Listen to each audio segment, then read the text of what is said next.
ವಿನವಳ್ಳಿಯವರು ನಮ್ಮ ಈ ಸಂಸ್ಥೆಗೆ ಆಗಮಿಸಿ ಎಲ್ಲರೂ ಹೋರಾಟ ಕರತಾರೊಂದಿಗೆ ಅವರನ್ನು ಪ್ರೋತ್ಸಾಹಿಸುತ್ತೇವೆ.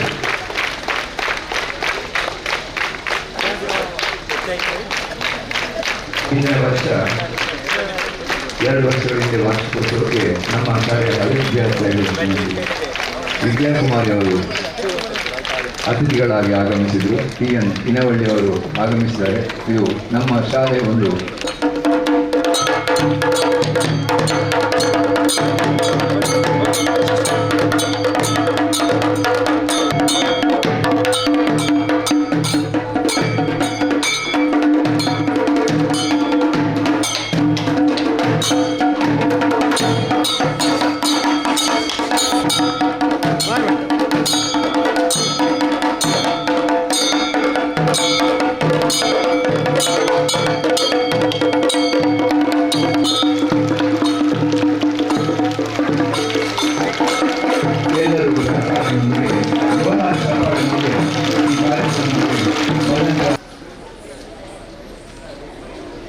ವಕ್ರತುಂಡಂ ಚ ಏಕದಂತಂ ವಿಜೀಯಕಂ ಅಜೇಂದ್ರಂ ಧೂಮ್ರವರ್ಣಂ ತಥಾಷ್ಟಕಂ ನವಮಂ ಬಾಲಚಂದ್ರಂ ತು ದಶಮಂ ತು ವಿನಾಯಕಂ.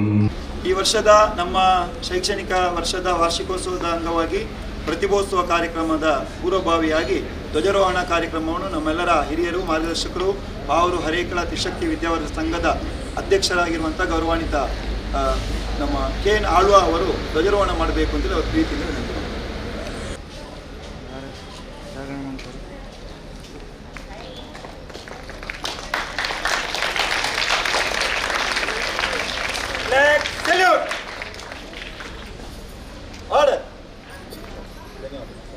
ವಿದ್ಯಾಭಿಮಾನಿಗಳೇ, ನಮ್ಮ 2025-26ನೇ ಸಾಲಿನ ಈ ಒಂದು ಶೈಕ್ಷಣಿಕ ಒಟ್ಟು ಪಠ್ಯ ಮತ್ತು ಪಠ್ಯೇತರಕ್ಕೆ ಪೂರಕವಾದಂಥ ಎಲ್ಲ ಚಟುವಟಿಕೆಗಳನ್ನು ಒಳಗೊಂಡಂತೆ ಇಂದು ಪ್ರತಿಭೋತ್ಸವ ಎನ್ನುವಂಥ ಒಂದು ಕಾರ್ಯಕ್ರಮವನ್ನು ನಮ್ಮ ವಿದ್ಯಾಸಂಸ್ಥೆಯಲ್ಲಿ ಹಮ್ಮಿಕೊಂಡಿದ್ದೇವೆ.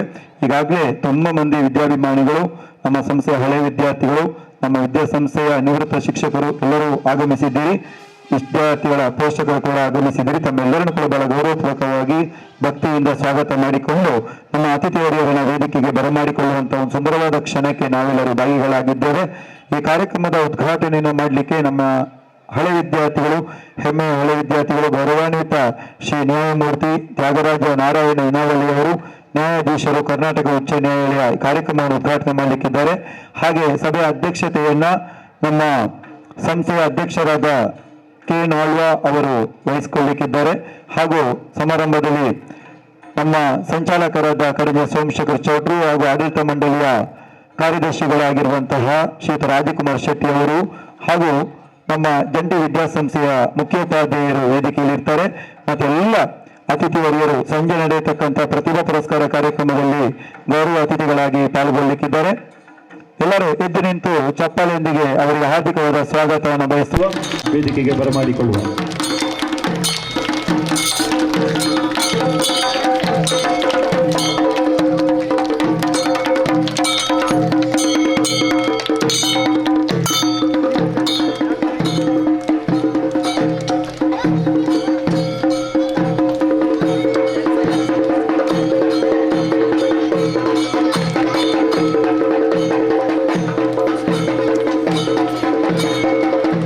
ಕಾರ್ಯಕ್ರಮದ ಮೊದಲನೇ ಅಂಗವಾಗಿ ಪ್ರಾರ್ಥನೆ ನಮ್ಮ ವಿದ್ಯಾಸಂಸ್ಥೆಯ ವಿದ್ಯಾರ್ಥಿಗಳಿಂದ. ಎಲ್ಲರೂ ಎದ್ದು ನಿಂತು ಪ್ರಾರ್ಥನೆ ಗೌರವ ಕೊಡಬೇಕು ಅಂತ ವಿನಂತಿ. ನಮಿಪೆ ನಮಿಪೆ ಗಣನಾಥ, ನಮಿಪೆ ನಮಿಪೆ ಗಣನಾಥ, ಸಿದ್ಧಿ ವಿನಾಯಕ ಪಾಪ ವಿನಾಶಕ, ಈ ಪರಿಯಿಂದಲೇ ಭಕ್ತರ ಕಾಯೋ.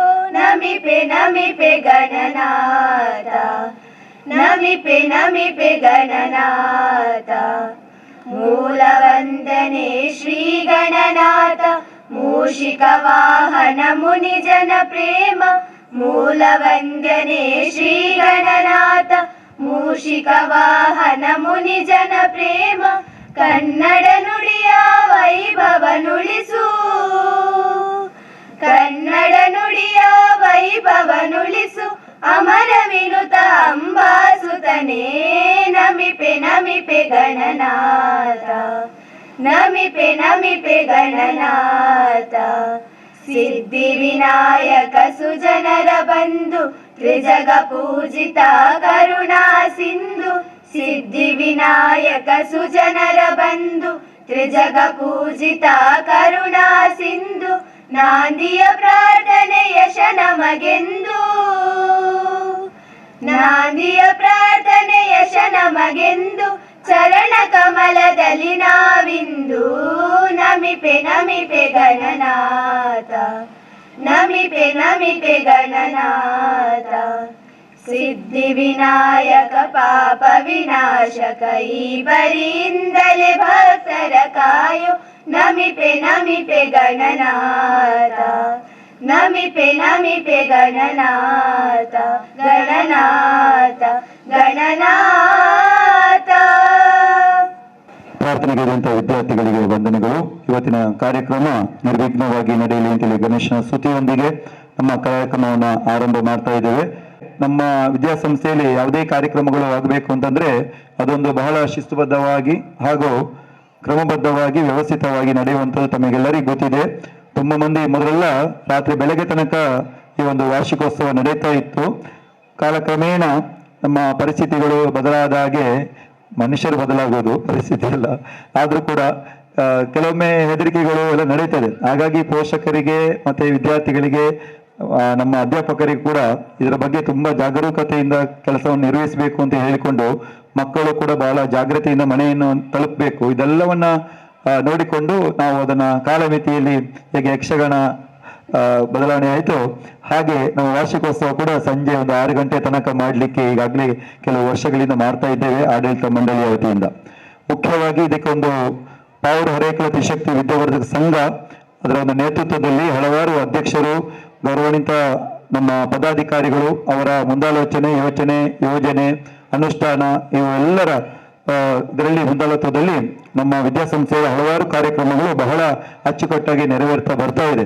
ವಿಶೇಷವಾಗಿ ಹಲವಾರು ಹಳೆ ವಿದ್ಯಾರ್ಥಿಗಳು ಕೂಡ ನಮ್ಮ ವಿದ್ಯಾಸಂಸ್ಥೆಗೆ ಆಗಮಿಸಿ ಕಾರ್ಯಕ್ರಮವನ್ನು ಯಶಸ್ವಿಗೊಳಿಸಿಕೊಡ್ತಾ ಇದ್ದಾರೆ. ಮುಖ್ಯವಾಗಿ ತಮಗೆಲ್ಲ ಗೊತ್ತಿರುವ ಹಾಗೆ ಸುಮಾರು 59 ವರ್ಷಗಳು ಈಗಾಗಲೇ ಪ್ರೌಢಶಾಲೆಗೆ ಆಗಿದೆ. ಪ್ರಾಥಮಿಕ ಕೂಡ ಶತಮಾನೋತ್ಸವವನ್ನು ಬಹಳ ವಿಜೃಂಭಣೆಯಿಂದ ಆಚರಣೆ ಮಾಡಿದೆ.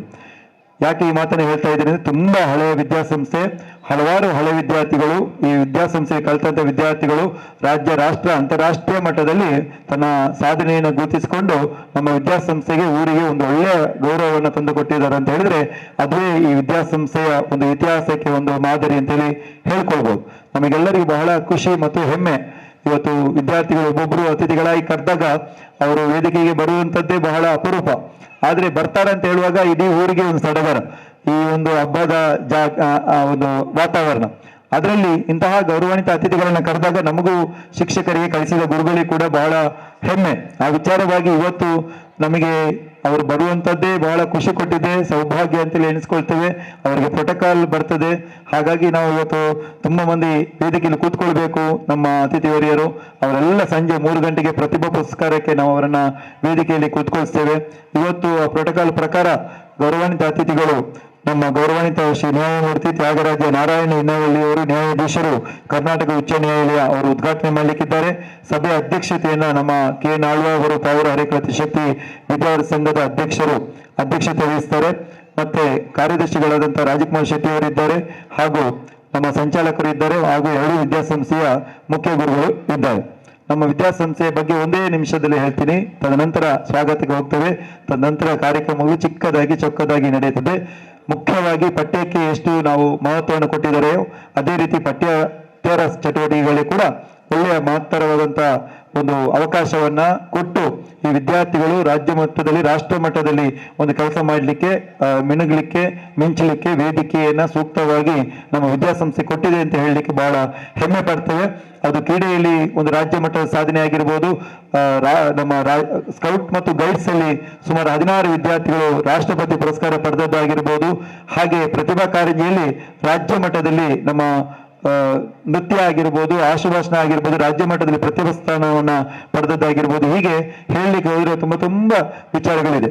ಅದು ಮಾತ್ರ ಅಲ್ಲದೆ ಹಲವಾರು ಹಳೆ ವಿದ್ಯಾರ್ಥಿಗಳು ಕೂಡ ಇದಕ್ಕೆ ಪೂರಕವಾಗಿ ಇವತ್ತು ಅನುದಾನಿತ ವಿದ್ಯಾಸಂಸ್ಥೆ ತುಂಬ ಬಡ ವಿದ್ಯಾಸಂಸ್ಥೆ ಅಂತ ಹೇಳಿದ್ರೆ ಅದು ಅನುದಾನಿತ. ಸರ್ಕಾರಿಗೆ ಬೇರೆ ಬೇರೆ ಯೋಜನೆಗಳು ಅನುದಾನಗಳು ಬರ್ತವೆ. ಅನುದಾನ ರಹಿತ ವಿದ್ಯಾಸಂಸ್ಥೆಗೆ ಅದಕ್ಕೆ ಪೂರಕವಾದಂಥ ಒಳ್ಳೆಯ ಹಣ ವ್ಯವಹಾರವಾಗಿ ಮಕ್ಕಳಲ್ಲಿ ಫೀಸನ್ನು ತಗೊಂಡು ಮುನ್ನಡೆಸ್ತಾರೆ. ಆದರೆ ಇವತ್ತು ಅನುದಾನಿತ ವಿದ್ಯಾಸಂಸ್ಥೆ ಆಚೆ ಸಾಯ್ಲಿಕ್ಕೂ ಇಲ್ಲ, ಈಚೆ ಬದುಕಲಿಕ್ಕಿಲ್ಲ. ಯಾಕೆ ಈ ಮಾತನ್ನೇ ಹೇಳ್ತಾ ಇದ್ದೇನೆ ಅಂತಂದ್ರೆ, ಸರ್ಕಾರ ಕೂಡ ತನ್ನಿಂದ ತಾದನಂದ ಸುಮಾರು ಒಂದು 19 ವರ್ಷಗಳಾಯಿತು ನೇಮಕಾತಿ ಆಗದೆ. ಪ್ರಾಥಮಿಕ ಶಾಲೆಯಲ್ಲಿ, ಪ್ರೌಢಶಾಲೆಯಲ್ಲಿ ಸುಮಾರು 10 ವರ್ಷಗಳು ನೇಮಕಾತಿ ಆಗಲಿಲ್ಲ. ಆದ್ರೂ ಕೂಡ ಅಧ್ಯಾಪಕರನ್ನು ಇಟ್ಟುಕೊಂಡು ಸುಮಾರು 500ರಷ್ಟು ಮಕ್ಕಳು ವಿದ್ಯಾಸಂಸ್ಥೆಯಲ್ಲಿ ಕಲಿತಾ ಇರುವಂತಂದ್ರೆ ದೊಡ್ಡ ವಿಚಾರ. ಅಷ್ಟು ವಿದ್ಯಾರ್ಥಿಗಳಿಗೆ ಪಠ್ಯ ಮತ್ತು ಪಠ್ಯೇತರವನ್ನು ಒಳ್ಳೆ ರೀತಿಯಲ್ಲಿ ಕೊಟ್ಟು ಆ ಮಕ್ಕಳನ್ನ ಉತ್ತಮ ವಿದ್ಯಾರ್ಥಿಗಳಾಗಿ ಭವಿಷ್ಯ ರೂಪಿಸಿಕೊಳ್ಳುವಲ್ಲಿ ಸಂಪೂರ್ಣವಾಗಿ ಪ್ರಾಮಾಣಿಕವಾಗಿ ಕೆಲಸ ಮಾಡ್ತಾ ಇದ್ರು ಕೂಡ ಇವತ್ತು ಅನುದಾನಿತ ವಿದ್ಯಾಸಂಸ್ಥೆಗೆ ಬೇರೆ ಯಾವುದೇ ಮೂಲಭೂತವಾದಂತಹ ವ್ಯವಸ್ಥೆಗಳಿಗೆ ಪೂರಕವಾಗಿ ಅನುದಾನಗಳು ಯಾವುದು ಬರುವುದಿಲ್ಲ. ಅದಕ್ಕೆ ನಮ್ಮ ಹಳೆ ವಿದ್ಯಾರ್ಥಿಗಳ ಕೊಡುಗೆ ಬಹಳ ಇದೆ. ತುಂಬಾ ಮಂದಿ ಹಳೆ ವಿದ್ಯಾರ್ಥಿಗಳು ನಮ್ಮ ವಾಟ್ಸಪ್ ಅಲ್ಲಿ ಹಾಕಿದ ಕೂಡಲೇ ಒಳ್ಳೆ ರೀತಿಯಲ್ಲಿ ಸ್ಪಂದಿಸಿ, ನಾನು ಕಲಿತ ಶಾಲೆ ಇದು ಬಹಳ ಒಳ್ಳೆ ರೀತಿಯಲ್ಲಿ ಮುನ್ನಡೆಯಬೇಕು, ಯಾವುದಕ್ಕೂ ತೊಂದರೆ ಆಗಬಾರ್ದು, ಯಾವುದೇ ಕೊರತೆ ಆಗಬಾರ್ದು ಅಂತೇಳಿ ಬೇರೆ ಬೇರೆ ವಿಭಿನ್ನ ರೀತಿಯಲ್ಲಿ ನಮಗೆ ಸಹಕಾರವನ್ನು ಬಹಳ ಮನದಾಳವಾಗಿ ಯಾವುದೇ ಪ್ರತಿಫಲಾಪೇಕ್ಷೆ ಇಲ್ಲದೆ ಮಾಡಿಕೊಂಡು ಬಂದ ಕಾರಣ ಇವತ್ತು ವಿದ್ಯಾಸಂಸ್ಥೆ ಇವತ್ತು ರಾಜ್ಯ ಮಟ್ಟದಲ್ಲಿ ಒಂದು ಒಳ್ಳೆಯ ಹೆಸರನ್ನ ಇಟ್ಕೊಂಡಿದೆ, ಮಾಡಿದೆ, ದಾಖಲೆ ಮಾಡಿದೆ ಅಂತ ಹೇಳಲಿಕ್ಕೆ ಬಹಳ ಹೆಮ್ಮೆ ಪಡ್ತಾರೆ. ಅಂತಹ ಒಂದು ವಿದ್ಯಾಸಂಸ್ಥೆಯ ಇವತ್ತು ಪ್ರತಿಭೋತ್ಸವ ಅಂತ ಹೇಳಿಬಿಟ್ಟು ಹಲವಾರು ಸುಮಾರು 200 ಮಕ್ಕಳಷ್ಟು ಮಕ್ಕಳು ಇವತ್ತು ಕುಣಿಲಿಕ್ಕೆ ವ್ಯವಸ್ಥೆಗೆ ವೇದಿಕೆಯನ್ನು ರೂಪಿಸಿಕೊಟ್ಟಿದ್ದೇವೆ. ಹಲವಾರು ಮಕ್ಕಳು ಸಾಧನೆ ಮಾಡಿದರೆ ಅವರನ್ನು ಗುರುತಿಸಲಿಕ್ಕೆ ಕೂಡ ಒಂದು ವೇದಿಕೆಯನ್ನು ಮಾಡಿಕೊಟ್ಟಿದ್ದೇವೆ. ಹಾಗೆ ನಮ್ಮ ಪೋಷಕರಿಗೆ ಕೂಡ ಒಂದು ಒಳ್ಳೆಯ ಸ್ಪೋರ್ಟ್ಸ್ ಅನ್ನು ಮಾಡಿ ಅವರಲ್ಲಿ ಕೂಡ ವಿಜೇತರಿದ್ದಾರೆ. ಅವರಿಗೆ ಸಂಜೆ 3 ಗಂಟೆಗೆ ಬಹುಮಾನವನ್ನು ಕೊಡ್ತೇವೆ. ರಾಷ್ಟ್ರಪತಿ ಪುರಸ್ಕಾರ ಪಡೆದಂತ ಒಬ್ಬ ವಿದ್ಯಾರ್ಥಿ ಕೂಡ ಇವತ್ತು ಸಾಧನೆ ಮಾಡಿದಕ್ಕೋಸ್ಕರ ಅವರಿಗೆ ಅಭಿನಂದನಾ ಕಾರ್ಯಕ್ರಮ ಕೂಡ ಈ ವೇದಿಕೆಯಲ್ಲಿ ಇಟ್ಟುಕೊಂಡಿದ್ದೇವೆ. ಎಲ್ಲ ಕಾರ್ಯಕ್ರಮಗಳು ಸಂಜೆ 6 ಗಂಟೆ ಒಳಗೆ ಮುಗಿಯುತ್ತದೆ. ನಿಮ್ಮೆಲ್ಲರನ್ನು ಕೂಡ ಬಹಳ ಪ್ರೀತಿಪೂರ್ವಕವಾಗಿ ಹೃದಯಪೂರ್ವಕವಾಗಿ ಸ್ವಾಗತ ಮಾಡಿಕೊಳ್ಳುವಂಥದ್ದು ನಮ್ಮೆಲ್ಲರ ಸಂಸ್ಕಾರ. ಅದನ್ನು ನಿರ್ವಹಿಸಲಿಕ್ಕೆ ನಮ್ಮ ಪ್ರೌಢಶಾಲೆಯ ಮುಖ್ಯ ಶಿಕ್ಷಕಿ ಆಗಿರುವಂತಹ ಶ್ರೀಮತಿ ಮೋಹಿನಿ ಅವರು ಸರ್ವರನ್ನು ಕೂಡ ಸ್ವಾಗತಿಸಬೇಕು ಅಂತೇಳಿ ವಿನಂತಿ ಮಾಡ್ತೇನೆ. ಶುಭ ಮುಂಜಾನೆಯ ನಮನಗಳು. ನಾವಿವತ್ತು ವಿದ್ಯಾರ್ಥಿಗಳು, ನಮ್ಮೆಲ್ಲ ಪೋಷಕರು ಹಾಗೆ ಶಿಕ್ಷಕರು ಬಹಳ ಸಂತೋಷದಿಂದ ಈ ಒಂದು ಕಾರ್ಯಕ್ರಮಕ್ಕೆ ಬಂದಿದ್ದೇವೆ. ಹಾಗೆ ನಮ್ಮ ವೇದಿಕೆಯಲ್ಲಿ ಬಹಳಷ್ಟು ಗೌರವಾನ್ವಿತ ಅತಿಥಿಗಳಿದ್ದಾರೆ. ಅವರನ್ನೆಲ್ಲರನ್ನು ನಾವು ಈ ಪ್ರತಿಭೋತ್ಸವ ಕಾರ್ಯಕ್ರಮಕ್ಕೆ ಸ್ವಾಗತಿಸ್ತಾ ಇದ್ದೇನೆ. ಹಾಗಾಗಿ ಶ್ರೀರಾಮಕೃಷ್ಣ ಅನುದಾನಿತ ಪ್ರೌಢಶಾಲೆ, ಅನುದಾನಿತ ಹಿರಿಯ ಪ್ರಾಥಮಿಕ ಶಾಲೆ ಹಾಗೂ ಪ್ರೌಢಶಾಲೆ ಪ್ರತಿಭೋತ್ಸವ 2025ರಂದು ನಾವೀಗ ಈ ಕಾರ್ಯಕ್ರಮಕ್ಕೆ ಬಂದಂತಹ ನನ್ನ ಎಲ್ಲ ಗಣ್ಯರನ್ನು ನಾನು ಸ್ವಾಗತಿಸ್ತಾ ಇದ್ದೇನೆ. ಹಾಗೆ ಇವತ್ತು ನಮ್ಮ ತ್ರಿಶಕ್ತಿಯ ಆಡಳಿತ ಮಂಡಳಿಯ ಅಧ್ಯಕ್ಷರಾದಂತಹ KN ಆಳ್ವಾರ್ ಅವರಿದ್ದಾರೆ. ಅವರಿಗೆ ನಾನು ಆಡಳಿತ ಮಂಡಳಿ ಪರವಾಗಿ, ಶಿಕ್ಷಕರ ಪರವಾಗಿ, ಪೋಷಕರ ಪರವಾಗಿ, ನನ್ನೆಲ್ಲ ಬಂಧು ಮಿತ್ರರ ಪರವಾಗಿ ಹೃತ್ಪೂರ್ವಕವಾದಂತಹ ಸ್ವಾಗತವನ್ನು ನಾನು ಬಯಸ್ತಾ ಇದ್ದೇನೆ. ಹಾಗೆ ಅವರಿಗೆ ಅಬ್ದುಲ್ ಮಜೀದ್ ರವರು ಶಾಲಾಕ್ಕೆ ಗೌರವಿಸಬೇಕಂತ ನಾನು ಕೇಳಿಕೊಳ್ತಾ ಇದ್ದೇನೆ. ಇನ್ನೋರ್ವ ನಾವು ನಿರೀಕ್ಷಿಸಿದಂತಹ ಬಹಳ ಪ್ರಮುಖವಾದಂತಹ ವ್ಯಕ್ತಿ ನಮ್ಮದು ಗೌರವಾನ್ವಿತ ನ್ಯಾಯಮೂರ್ತಿಯಾದಂತಹ ಕರ್ನಾಟಕ ಉಚ್ಚ ನ್ಯಾಯಾಲಯ ತ್ಯಾಗರಾಜ್ ನಾರಾಯಣ ಇನಾವಳಿ ಅವರು ಬಂದು ಈ ಕಾರ್ಯಕ್ರಮದಲ್ಲಿ ನಮ್ಮ ಈ ಕಾರ್ಯಕ್ರಮವನ್ನು ಇವತ್ತು ಉದ್ಘಾಟನೆ ಮಾಡಲಿದ್ದಾರೆ. ಅವರನ್ನು ಕೂಡ ನಾನು ಆಡಳಿತ ಮಂಡಳಿಯ ಪರವಾಗಿ, ಶಿಕ್ಷಕರ ಪರವಾಗಿ, ಪೋಷಕರ ಪರವಾಗಿ ಹಾಗೂ ಮಕ್ಕಳ ಪರವಾಗಿ ಕೂಡ ನಾನು ಅವರನ್ನು ಇವತ್ತು ಹೃತ್ಪೂರ್ವಕವಾಗಿ ಸ್ವಾಗತಿಸ್ತಾ ಇದ್ದೇನೆ. ಅವರಿಗೆ ನಮ್ಮ ಪ್ರೌಢಶಾಲೆಯ ನಿವೃತ್ತ ಅಧ್ಯಾಪಕರಾದಂತಹ ರವೀಂದ್ರ ರೈ ಅವರನ್ನು ಗೌರವಿಸಬೇಕು ಅಂತ ನಾನು ಕೇಳಿಕೊಳ್ತಾ ಇದ್ದೇನೆ.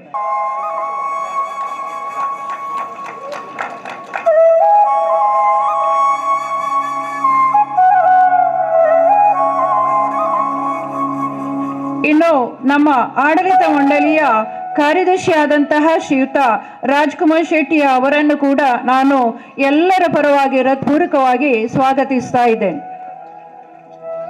ಇನ್ನು ನಮ್ಮ ಕಾರ್ಯಕ್ರಮದಲ್ಲಿ ಉಪಸ್ಥಿತರಿರುವಂತಹ ನಮ್ಮ ಜಂಟಿ ಶಾಲೆಗಳ ಸಂಚಾಲಕರಾದಂತಹ ಕಡೆಂಜ ಸೋಮಶೇಖರ ಚೌಟ ಅವರನ್ನು ಕೂಡ ನಾನು ಎಲ್ಲರ ಪರವಾಗಿ ಹೃತ್ಪೂರ್ವಕವಾಗಿ ಸ್ವಾಗತಿಸ್ತಾ ಇದ್ದೇನೆ. ಇನ್ನು ನಮ್ಮ ಶಾಲೆಯ ಪ್ರೀತಿ ಇಟ್ಟು ಬಂದಂತಹ ನಮ್ಮ ನಿವೃತ್ತ ಅಧ್ಯಾಪಕರಾದಂತಹ ಭಂಡಾರಿ ಅವರನ್ನು ಕೂಡ ನಾನು ಈ ಕಾರ್ಯಕ್ರಮಕ್ಕೆ ಎಲ್ಲರ ಪರವಾಗಿ ನಾನು ಸ್ವಾಗತಿಸ್ತಾ ಇದ್ದೇನೆ. ಇನ್ನು ನಮ್ಮ ದುರ್ಗಾಪ್ರಸಾದ್ ರೈ, ನಮ್ಮ ಆಂಗ್ಲ ಮಾಧ್ಯಮ ಶಾಲೆಯ ಸಂಚಾಲಕರಾದಂತಹ ದುರ್ಗಾಪ್ರಸಾದ್ ರೈ ರವರು ಅವರನ್ನು ಗೌರವಿಸಬೇಕಂತ ನಾನು ಕೇಳಿಕೊಳ್ತಾ ಇದ್ದೇನೆ.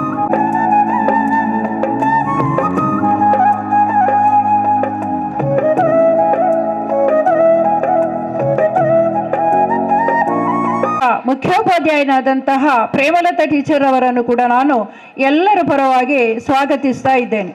ಇನ್ನು ನಮ್ಮ ಆಡಳಿತ ಮಂಡಳಿಯ ಕೋಶಾಧಿಕಾರಿಯಾದಂತಹ ನಮ್ಮ ಜಯರಾಮ್ ಪೋಡರ್ ಅವರನ್ನು ಕೂಡ ನಾನು ಈ ಒಂದು ಕಾರ್ಯಕ್ರಮಕ್ಕೆ ಸ್ವಾಗತಿಸ್ತಾ ಇದ್ದೇನೆ.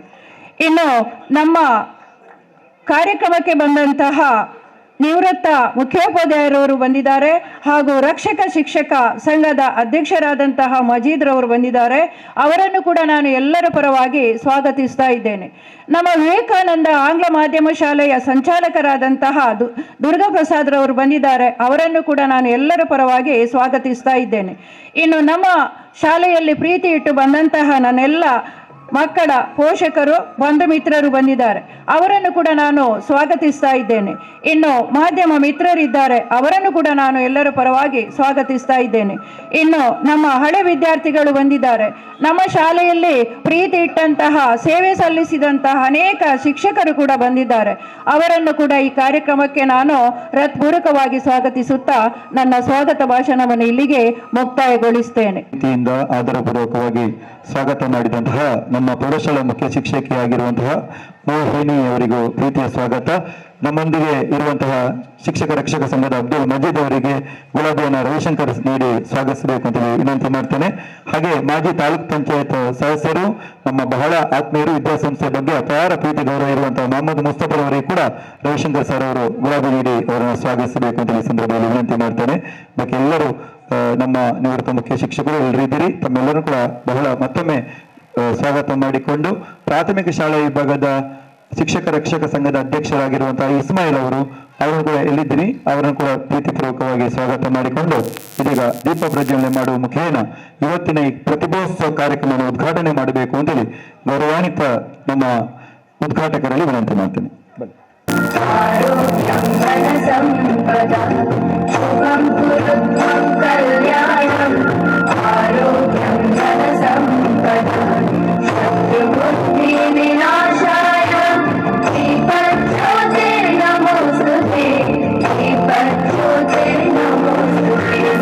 ಮುಖೇನ ಇವತ್ತಿನ ಕಾರ್ಯಕ್ರಮಕ್ಕೆ ಚಾಲನೆ ನೀಡಿದಂತಹ ಗೌರವಾನ್ವಿತ ಅತಿಥಿಗೆ ವಂದನೆಗಳು. ಇದೀಗ ಸಣ್ಣ ಕಾರ್ಯಕ್ರಮದಲ್ಲಿ ಬದಲಾವಣೆ ಮಾಡ್ತೇವೆ. ಉದ್ಘಾಟನಾ ಭಾಷಣ ಮಾಡಬೇಕು. ಆಕ್ಚುಲಿ ನಮ್ಮ ಗೌರವಾನ್ವಿತ ಅತಿಥಿಗಳಿಗೆ ನಾವು ಪ್ರೀತಿ ಇಟ್ಟು ಬಂದರು ಸುಮಾರು 40 ವರ್ಷದ ಹಿಂದಿನ ಬ್ಯಾಚ್ ಅಂತೇಳಿ ಭಾವಿಸ್ತೇವೆ. ಅವರು ಕರೆಯುವಾಗಲೇ ತ್ಯಾಗರಾಜ್ ಸರ್ ಅವರು ನಮ್ಮ ಎಲ್ಲ ಅಧ್ಯಾಪಕರನ್ನು ಕಲಿಸಿದಂಥ ಅಧ್ಯಾಪಕರನ್ನು ಮಹಾಬಲ ಮಾರ್ಷಿಂದ ಹಿಡಿದು ಎಲ್ಲರನ್ನು ಕೂಡ ನೆನಪು ಮಾಡಿಕೊಂಡ್ರು. ನನಗೆ ಬಹಳ ಖುಷಿ. ಪ್ರತಿ ಬಾರಿ ಕೂಡ ಅವ್ರ ಹತ್ರ ಮಾತಾಡೋದು ಸ್ವಲ್ಪ ಹೆದರಿಕೆ. ಇವತ್ತು ನೋಡುವಾಗ ಸಿಂಪಲ್ ಆಗಿ ಕಾಣ್ತಾರೆ. ನೀವು ವಾಟ್ಸಪ್ ಅಲ್ಲಿ ಪ್ರತಿ ಅಕ್ಷರವನ್ನು ಕೂಡ ಅವರು ಓದ್ತಾರೆ. ಓದಿಬಿಟ್ಟು ತಪ್ಪಿದ್ರೆ ಅವಾಗಲೇ ಫೋನ್ ಮಾಡ್ತಾರೆ, ಕರೆಕ್ಷನ್ ಮಾಡ್ತಾರೆ. ಪ್ರಿಯಾಂಬಲ್ನ ಬಗ್ಗೆ ಒಂದು ಕರೆಕ್ಷನ್ ಕೊಟ್ಟರು. ತುಂಬಾ ವಿಚಾರಗಳು ನನಗೆ ಬಹಳ ಖುಷಿ. ಯಾಕಂದ್ರೆ ನಾವೆಲ್ಲ ಬರ್ದ ಕೂಡಲೇ ನಾವು ದೊಡ್ಡ ಬುದ್ಧಿವಂತರಲ್ಲ, ತುಂಬಾ ಕಲೀಲಿಕ್ಕೆ ಉಂಟು. ಅವರಿಂದಲೂ ಕೂಡ ನಾವೊಬ್ಬ ಅಧ್ಯಾಪಕರಾಗಿ ತುಂಬಾ ಅವರ ನಡವಳಿಕೆಯನ್ನ ಕಲ್ತ್ಕೊಂಡೆ. ಆ ವಿಚಾರವಾಗಿ ಹೇಳುವುದಾದ್ರೆ 7ನೇ ಕ್ಲಾಸ್ನಲ್ಲಿ ಕೂಡ ಒಬ್ರು SPL ಆಗಿ, ನಮ್ಮ 10ನೇ ಕ್ಲಾಸಲ್ಲಿ ಬರುವಾಗ 10ನೇ ಕ್ಲಾಸಲ್ಲಿ ಕೂಡ ಅವರು SPL ಆಗಿ, ಅದು ಅವರು ಹೇಳಿಲ್ಲ, ಅವರ ಬಗ್ಗೆ ನಾವು ತಿಳಿದುಕೊಂಡೆವು. ಆ SPL ಆಗ್ಬೇಕು ಅಂತೇಳಿ ನಿಮಗೆ ಆ ಒಂದು ಮಟ್ಟದಲ್ಲಿ, ಆ ಸಂದರ್ಭದಲ್ಲಿ ನೆನಪಿಟ್ಕೊಳ್ಳಿ, ಸುಮಾರು 40 ವರ್ಷದ ಹಿಂದೆ ಯಾವ ರೀತಿಯ ಒಂದು ಇರ್ಬೋದು ಅಂತೇಳಿ. ಅಂದ್ರೆ ಅಷ್ಟು ಆಕ್ಟಿವ್ ಆಗಿದ್ರು, ಒಂದು ಕ್ರಿಯಾಶೀಲರಾಗಿದ್ರು. ಇದೆಲ್ಲ ನಮ್ಮ ಮಕ್ಕಳಿಗೆ ಮತ್ತು ಪೋಷಕರಿಗೆ ತಿಳಿಯಪಡಿಸಬೇಕು ಅಂತೇಳಿ ಹಲವು ವರ್ಷಗಳಿಂದ ಸರ್ ಬರಬೇಕು ಅಂತೇಳಿ ವಿನಂತಿ ಮಾಡಿಕೊಂಡಾಗ ಕಲಿಯೋದ್ರಲ್ಲಿ ಕೂಡ ಫಸ್ಟ್ ಉತ್ತಮ ವಿದ್ಯಾರ್ಥಿ ಪಡ್ಕೊಂಡ್ರೆ ಇದೇ ವೇದಿಕೆಯಲ್ಲಿ ಅಥವಾ ಕೆಳಗಿನ ವೇದಿಕೆ ಗೊತ್ತಿಲ್ಲ. ಹೀಗೆ ಅವರ ಎಲ್ಲ ವಿಚಾರಗಳು ಕೂಡ ನಮಗೆ ಬೇಕು. ಒಳ್ಳೆಯ ವಾಗ್ಮಿಗಳು ಕೂಡ ಅವರು ಬರ್ತಾರೆ ಅಂತ ಹೇಳುವಾಗ್ಲೇ ಆಡಳಿತ ಮಂಡಳಿ ಹೇಳುವಾಗ ಖಂಡಿತ ಅಂತ ಒಬ್ರು ಸಿಗುವುದೇ ನಮ್ಮ ಸೌಭಾಗ್ಯ. ಖಂಡಿತ ಅದನ್ನ ಯಾವ ರೀತಿ ಮಾಡಬೇಕು ಆ ರೀತಿ ಮಾಡೋಣ ಅಂತೇಳಿ ಬಹಳ ಒಪ್ಪಿಗೆ ಕೊಟ್ಟು ಬಹಳ ಪ್ರೀತಿ ಇಟ್ಟು ಇಷ್ಟೊತ್ತು ನಮ್ಮೊಟ್ಟಿಗೆ ಕುಳಿತುಕೊಂಡಿರುವಂಥದ್ದೇ ದೊಡ್ಡ ಖುಷಿಯ ವಿಚಾರ. ನಮ್ಮ ಪೋಷಕರಿಗೆಲ್ಲ ಖುಷಿ ಆಗ್ಬೋದು ಅವರ ನೋಡಿ, ಅವರ ಮಾತುಗಳನ್ನ ಕೇಳಿ. ಹಾಗಾಗಿ ಅವರಿಗೆ ಒಂದು ಸಣ್ಣ ಅಭಿನಂದನಾ ಕಾರ್ಯಕ್ರಮವನ್ನು ಕೂಡ ಆಡಳಿತ ಮಂಡಳಿಯವರು ನಾವೆಲ್ಲ ಒಟ್ಟಿಗೆ ಸೇರಿಕೊಂಡು ಇಟ್ಟುಕೊಂಡಿದ್ದೇವೆ. ಹಾಗಾಗಿ ಉದ್ಘಾಟನಾ ಭಾಷಣವನ್ನ ಕಡೆಗೆ ಮಾಡ್ತೇವೆ. ಇದೀಗ ಬಹುಮಾನ ವಿತರಣಾ ಕಾರ್ಯಕ್ರಮ ನಡೆಯುತ್ತದೆ. ಪುಟಾಣಿಗಳು ಈ ಒಂದು ವರ್ಷದಲ್ಲಿ ಬೇರೆ ಬೇರೆ ಚಟುವಟಿಕೆಗಳಲ್ಲಿ ಕೂಡ ತೊಡಗಿಸಿಕೊಂಡು ಅದರ ಬಹುಮಾನವನ್ನ ಕೊಡ್ತೇವೆ. ಅದಕ್ಕಿಂತ ಮುಂಚೆ ನಮ್ಮ ಭಾರತ್ ಸ್ಕೌಟ್ಸ್ ಮತ್ತು ಗೈಡ್ಸ್ ರಾಷ್ಟ್ರಪತಿ ಪುರಸ್ಕಾರವನ್ನು ಪಡೆದಂತಹ ಸ್ವಸ್ತಿಕನ ನಿಮ್ಮೆಲ್ಲರ ಕರತಾಳದೊಂದಿಗೆ ವೇದಿಕೆಗೆ ಬರಮಾಡಿಕೊಳ್ತಾ ಇದ್ದೇನೆ. ಆತ್ಮೀಯ ಅತಿಥಿ ಅಭ್ಯಾಗತರೆ, ನಮ್ಮ ಸ್ವಸ್ತಿಕ್ ಎನ್ನುವಂಥ ವಿದ್ಯಾರ್ಥಿ ರಾಷ್ಟ್ರ ಮಟ್ಟದ ಸಾಧನೆಯನ್ನು ಮಾಡಿದ್ದಾರೆ. ಅದನ್ನು ನಮ್ಮ ಇವತ್ತು ನ್ಯಾಯಾಧೀಶರಿಂದ ಅವರಿಗೆ ಒಂದು ಗೌರವ ಸಿಗ್ತದೆ ಅಂದರೆ ಅದು ಅವರಿಗೆ ಸಿಕ್ಕಿದ ಗೌರವ ಅಲ್ಲ, ನಮ್ಮ ವಿದ್ಯಾಸಂಸ್ಥೆಗೆ ಸಿಕ್ಕಿದ ಗೌರವ ಅಂತೇಳಿ ನಾವು ಭಾವಿಸ್ತೇವೆ. ಇಂದು ರಾಷ್ಟ್ರಪತಿ ಪುರಸ್ಕಾರ ಪಡೆಯುವಂಥದ್ದು ಅಷ್ಟು ಸುಲಭ ಸಾಧ್ಯ. ನಮ್ಮ ಜಯರಾಮಳ್ಳು ಒಪ್ಪೋಡವರಿದ್ದಾರೆ, ಅವರ ಮಗಳು ಬೇರೆ ಬೇರೆ ಮಕ್ಕಳು ಸ್ಕೌಟ್ ಗೈಡ್ಸ್ ಎಲ್ಲ ತೊಡಗಿಸಿಕೊಂಡು ರಾಜ್ಯ ಪುರಸ್ಕಾರ, ರಾಷ್ಟ್ರಪತಿ ಪುರಸ್ಕಾರ ಎಲ್ಲ ಪಡೆದುಕೊಂಡದ್ದು. ಆ ಸಂದರ್ಭದಲ್ಲಿ ಸುಮಾರು 15 ಬ್ಯಾಡ್ಜ್ ವರ್ಕ್ಗಳು, ಬೇರೆ ಬೇರೆ ಸಮಾಜಮುಖಿ ಕಾರ್ಯಕ್ರಮಗಳು, ಸಮುದಾಯ ಅಭಿವೃದ್ಧಿ ಕಾರ್ಯಕ್ರಮಗಳು, ಎಲ್ಲ ಆಕ್ಟಿವಿಟೀಸ್, ಉದಾಹರಣೆಗೆ ಪ್ರಥಮ ಚಿಕಿತ್ಸೆಯಿಂದ ಫಸ್ಟ್ ಏಡ್ ಇಂದ ಹಿಡಿದು ಎಲ್ಲ ಚಟುವಟಿಕೆಗಳನ್ನ ಕಲ್ತ್ಕೊಂಡಿರ್ಬೇಕು, ಅದನ್ನು ಮಾಡಿ ತೋರಿಸ್ಬೇಕು. ಹಾಗೆ ಮಾಡಿ ತೋರಿಸಿ 15 ಬ್ಯಾಡ್ಜ್ ಎಲ್ಲ ಮಾಡಿ ಸುಮಾರು 3 ವರ್ಷಗಳ ಸೇವೆ ಸಲ್ಲಿಸಿದ ನಂತರ ಈ ರಾಷ್ಟ್ರಪತಿ ಪುರಸ್ಕಾರ ಅಂತೇಳಿ ಮಾನ್ಯ ರಾಷ್ಟ್ರಪತಿಗಳು ಸರ್ಟಿಫಿಕೇಟ್ ನೀಡಿ ಗೌರವಿಸುವಂತ ಒಂದು ಚಟುವಟಿಕೆ. ಅದು ಸುಮಾರು ಒಂದು 8 ವರ್ಷದಿಂದ ನಿಂತು ಹೋಗಿತ್ತು, ರಿಸಲ್ಟ್ ಕೊಡ್ಲಿಲ್ಲ. ಬಹಳ ಗಲಾಟೆ ಎಲ್ಲ ಮಾಡಿ ಸುಮಾರು 113 ಮಕ್ಕಳಲ್ಲಿ ನಮ್ಮ ವಿದ್ಯಾಸಂಸ್ಥೆಯಲ್ಲಿ ಕೂಡ ಒಬ್ಬ ವಿದ್ಯಾರ್ಥಿ, ರಾಜ್ಯದಲ್ಲಿ 113 ಮಕ್ಕಳಲ್ಲಿ ನಮ್ಮ ಹುಡುಗ ಕೂಡ, ನಮ್ಮ ಸ್ವಸ್ತಿಕ್ ಎನ್ನುವಂಥ ಹುಡುಗ ರಾಷ್ಟ್ರಪತಿ ಪುರಸ್ಕಾರವನ್ನ ಪಡೆದು ನಮ್ಮ ವಿದ್ಯಾಸಂಸ್ಥೆಗೆ, ಊರಿಗೆಲ್ಲ ಒಳ್ಳೆಯ ಹೆಸರನ್ನು ತಂದಿದ್ದಾರೆ. ಬಹಳ ಖುಷಿ, ಬಹಳ ಪ್ರಾಮಾಣಿಕ ಹುಡುಗ. ಶಾಲೆಯಲ್ಲಿ ಕೂಡ ಅಚ್ಚುಕಟ್ಟಾಗಿ ಎಲ್ಲ ಕೆಲಸಗಳನ್ನ ಬಹಳ ಮಾಡುತ್ತಾ ಇರುವ, ಈಗ ಇಂಜಿನಿಯರ್ ಕೆಲಸ, ಮೆಕ್ಯಾನಿಕಲ್ ಇಂಜಿನಿಯರ್ ಆಗಿ ಕೂಡ ಬಿಟ್ಟಲ್ಲಿ BE ಮಾಡಿದ್ದು, ಈಗ ಒಂದು ಕಂಪನಿಯಲ್ಲಿ, ಬೆಂಗಳೂರು ಕಂಪನಿಯಲ್ಲಿ ಕೆಲಸವನ್ನು ನಿರ್ವಹಿಸ್ತಾ ಇದ್ದಾನೆ, ವ್ಯವಹಾರದಲ್ಲಿ ತೊಡಗಿಸಿಕೊಂಡಿದ್ದಾರೆ. ಆದ್ರೂ ಕೂಡ ಆ ರಿಸಲ್ಟ್ ಬಂದ ಕೂಡಲೇ PGR ಸಿಂಧ್ಯಾ ಅವರು, ರಾಜ್ಯ ಮುಖ್ಯ ಆಯುಕ್ತರು ಬೆಂಗಳೂರಿನಲ್ಲಿ ಮೊನ್ನೆ ಅವರಿಗೆ ಪ್ರಶಸ್ತಿ ಪತ್ರ ನೀಡಿ ಗೌರವಿಸಿದ್ದಾರೆ. ಹಾಗಾಗಿ ಇಂದು ವಿದ್ಯಾಸಂಸ್ಥೆಯಲ್ಲಿ ಅವರನ್ನ ಗೌರವಿಸುವಂತ ಒಂದು ಕೆಲಸವನ್ನು ನಾವು ಮಾಡ್ತಾ ಇದ್ದೇವೆ. ಗೌರವಾನ್ವಿತ ಅತಿಥಿಗಳು ಅವರನ್ನ ಅಭಿನಂದಿಸಬೇಕು, ಗೌರವಿಸಬೇಕು ಅಂತ ಈ ಸಂದರ್ಭದಲ್ಲಿ ವಿನಂತಿ ಮಾಡ್ತೇವೆ.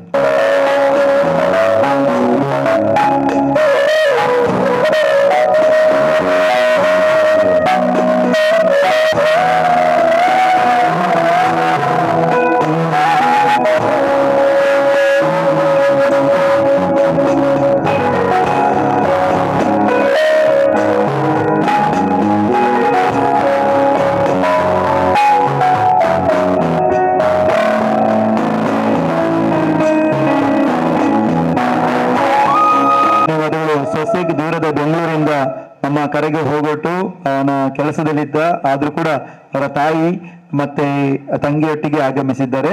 ಮತ್ತೆ ಒಂದು ಫೋಟೋ ತೆಗೆಯುವ ಸಮಯದ ಅಭಾವ ಇದೆ, ನಿಮ್ಮ ಕುಟುಂಬ ಸಮೇತ ಕುಳಿತು ಫೋಟೋ ತೆಗೆಸುವ.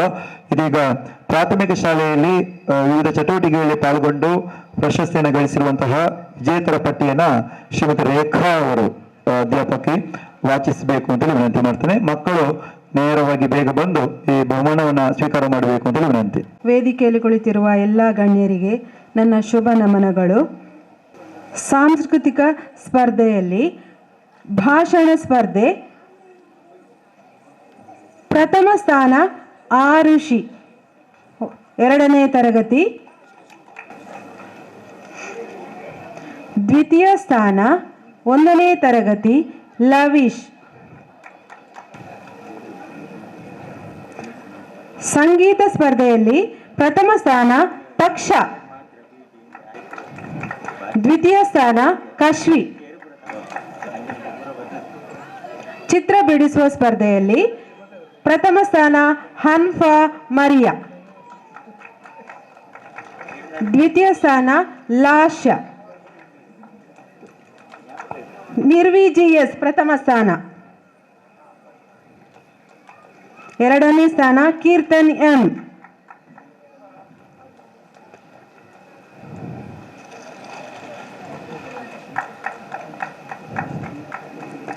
ಸಂಗೀತ ಸ್ಪರ್ಧೆಯಲ್ಲಿ ಪ್ರಥಮ ಸ್ಥಾನ ಸಮರ್ಥ್, ದ್ವಿತೀಯ ಸ್ಥಾನ ಅದ್ವಿಕಾ. ಚಿತ್ರ ಬಿಡಿಸುವ ಸ್ಪರ್ಧೆಯಲ್ಲಿ ಪ್ರಥಮ ಸ್ಥಾನ ಫಾತಿಮತ್ ಶೈಮಾ,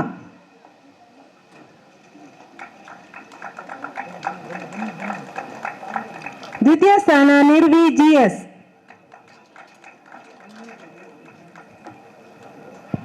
ಧನ್ಯವಾದಗಳು ಮಾನ್ಯ ಗೋಪಾಲಕೃಷ್ಣ ಭಂಡಾರಿ ಅವರು, ನಮ್ಮ ನಿವೃತ್ತ ದೈಹಿಕ ಶಿಕ್ಷಕರು. ಮುಂದಕ್ಕೆ ಸಭೆ ಅಧ್ಯಕ್ಷತೆ ವಹಿಸಿಕೊಂಡಂತಹ ಶ್ರೀ KN ಆಳ್ವಾ ಅವರು ನೀಡಿ ಗೌರವಿಸಬೇಕು ಅಂತೇಳಿ ವಿನಂತಿ ಮಾಡ್ತೇವೆ. ಭಾಷಣ ಸ್ಪರ್ಧೆಯಲ್ಲಿ 5, 6 ಮತ್ತು 7ನೇ ತರಗತಿಯ ಮಕ್ಕಳಿಗೆ ಪ್ರಥಮ ಸ್ಥಾನ ಪೂರ್ವಿ, ದ್ವಿತೀಯ ಸ್ಥಾನ ಮಾನ್ವಿ GS.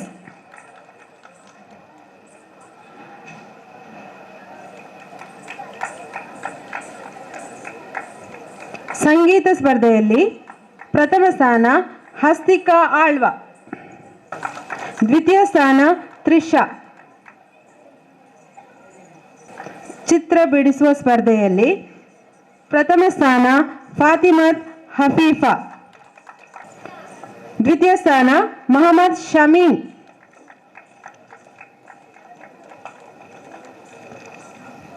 ಧನ್ಯವಾದಗಳು ಸರ್.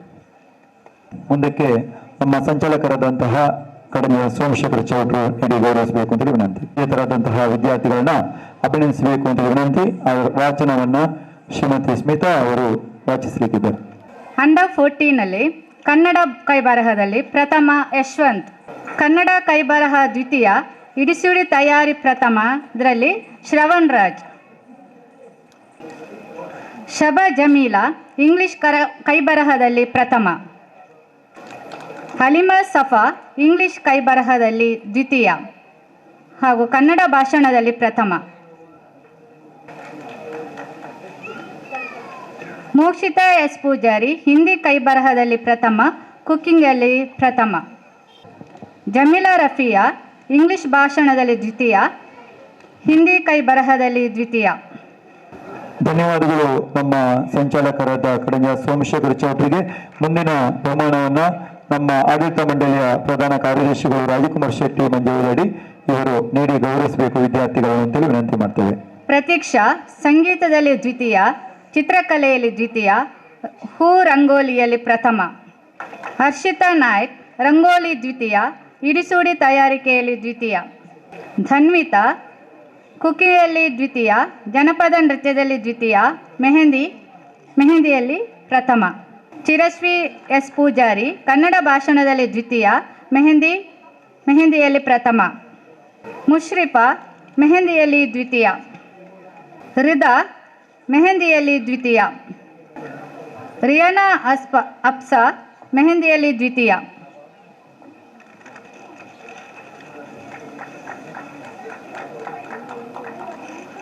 ಪೂರ್ವಿ ಜನಪದ ನೃತ್ಯದಲ್ಲಿ ಪ್ರಥಮ, ಕುಕ್ಕಿಂಗಲ್ಲಿ ಪ್ರಥಮ, ಮೆಹಂದಿಯಲ್ಲಿ ದ್ವಿತೀಯ. ರಿಷಿಕಾ ಛದ್ಮವೇಷದಲ್ಲಿ ಪ್ರಥಮ. ಅನ್ವಿತಾ ಕುಕ್ಕಿಂಗಲ್ಲಿ ದ್ವಿತೀಯ, ಛದ್ಮವೇಷದಲ್ಲಿ ದ್ವಿತೀಯ. ಸಂಶುದ್ದೀನ್ ಮಿಮಿಕ್ರಿಯಲ್ಲಿ ದ್ವಿತೀಯ, ಗಜಲ್ನಲ್ಲಿ ದ್ವಿತೀಯ. ಧೃತಿ ಸಂಗೀತದಲ್ಲಿ ಪ್ರಥಮ. ಲಕ್ಷ್ಮಿತಾ ಚಿತ್ರಕಲೆಯಲ್ಲಿ ಪ್ರಥಮ, ಇಂಗ್ಲಿಷ್ ಭಾಷಣದಲ್ಲಿ ಪ್ರಥಮ. ಧನ್ಯವಾದಗಳು ನಮ್ಮ ಪ್ರಧಾನ ಕಾರ್ಯದರ್ಶಿಯವರಿಗೆ. ಮುಂದಿನ ಬಹುಮಾನವನ್ನು ನಮ್ಮೆಲ್ಲರ ಗೌರವಾನ್ವಿತ ಶ್ರೀ ನ್ಯಾಯಮೂರ್ತಿ ತ್ಯಾಗರಾಜ ನಾರಾಯಣ ಇನ್ನಾವಳ್ಳಿ ಅವರು, ನ್ಯಾಯಾಧೀಶರು, ಕರ್ನಾಟಕ ಉಚ್ಚ ನ್ಯಾಯಾಲಯ ಇವರು ಮಕ್ಕಳನ್ನ ಆಶೀರ್ವದಿಸಬೇಕು ಅಂತೇಳಿ ಈ ಸಂದರ್ಭದಲ್ಲಿ ವಿನಂತಿ ಮಾಡ್ತೇವೆ. ಬೆಲೆಗಳ ಅಂದಾಜಿಸುವಿಕೆಯಲ್ಲಿ ಪ್ರಥಮ. ಸನತ್ ಸಂಗೀತದಲ್ಲಿ ಪ್ರಥಮ.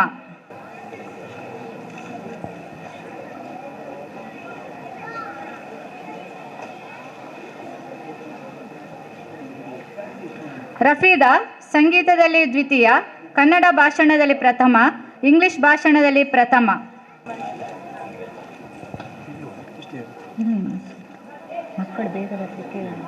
ಶಬರಿ ಸಂಗೀತದಲ್ಲಿ ದ್ವಿತೀಯ, ಕುಕ್ಕಿಂಗಲ್ಲಿ ಪ್ರಥಮ, ಜನಪದ ನೃತ್ಯದಲ್ಲಿ ದ್ವಿತೀಯ. ದರ್ಶಿನಿ ಚಿತ್ರಕಲೆಯಲ್ಲಿ ಪ್ರಥಮ, ಮೆಹಂದಿಯಲ್ಲಿ ಪ್ರಥಮ, ಹೂ ರಂಗೋಲಿಯಲ್ಲಿ ಪ್ರಥಮ. ದರ್ಶನ ಇಲ್ಲ. Next teacher. ಧನ್ಯ ಬಮ್ಮ ಮೆಹಂದಿಯಲ್ಲಿ ಪ್ರಥಮ, ಚಿತ್ರಕಲೆಯಲ್ಲಿ ದ್ವಿತೀಯ. ಕೃತಿಕಾ ಕನ್ನಡ ಭಾಷಣದಲ್ಲಿ ದ್ವಿತೀಯ, ಹಿಂದಿ ಕೈಬರಹದಲ್ಲಿ ಪ್ರಥಮ. ಅನನ್ಯ ಇಂಗ್ಲಿಷ್ ಭಾಷಣದಲ್ಲಿ ದ್ವಿತೀಯ, ಹಿಂದಿ ಭಾಷಣದಲ್ಲಿ ದ್ವಿತೀಯ, ಜನಪದ ನೃತ್ಯದಲ್ಲಿ ಪ್ರಥಮ.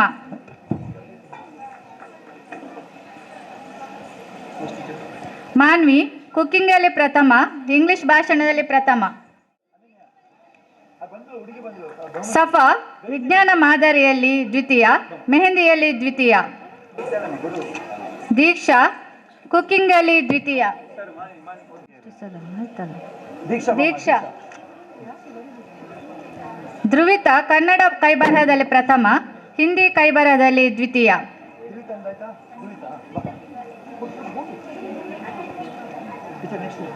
ತನ್ವಿ ಚಂದ್ರ ಕನ್ನಡ ಕೈಬರಹದಲ್ಲಿ ದ್ವಿತೀಯ, ಮನ್ವಿತಾ ಇಂಗ್ಲಿಷ್ ಕೈಬರಹದಲ್ಲಿ ಕನ್ನಡ ಕೈಬರಹದಲ್ಲಿ ದ್ವಿತೀಯ.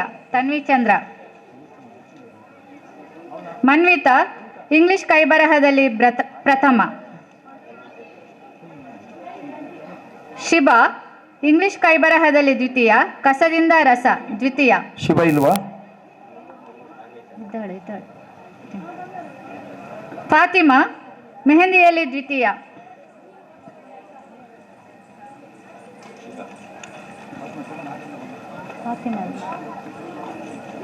ತಜಾ ಮೆಹಂದಿಯಲ್ಲಿ ದ್ವಿತೀಯ. ತಜಾ ಎಲ್ಲಿದ್ದಾಳೆ? ಇಲ್ಲ, ನೆಕ್ಸ್ಟ್ ಟೀಚರ್. ತ್ರಿಷಾ ಹೂ ರಂಗೋಲಿಯಲ್ಲಿ ದ್ವಿತೀಯ. ತ್ರಿಷಾ. ಸಫಾನ್ ಶಾಯಿರ್ ಮಿಮಿಕ್ರಿಯಲ್ಲಿ ಪ್ರಥಮ, ಬೆಲೆಗಳ ಅಂದಾಜಿಸುವಿಕೆಯಲ್ಲಿ ಪ್ರಥಮ.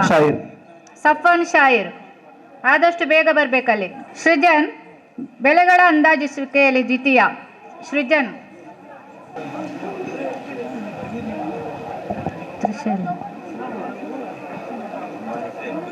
ಸಫಾನ್ ಶಾಯಿರ್.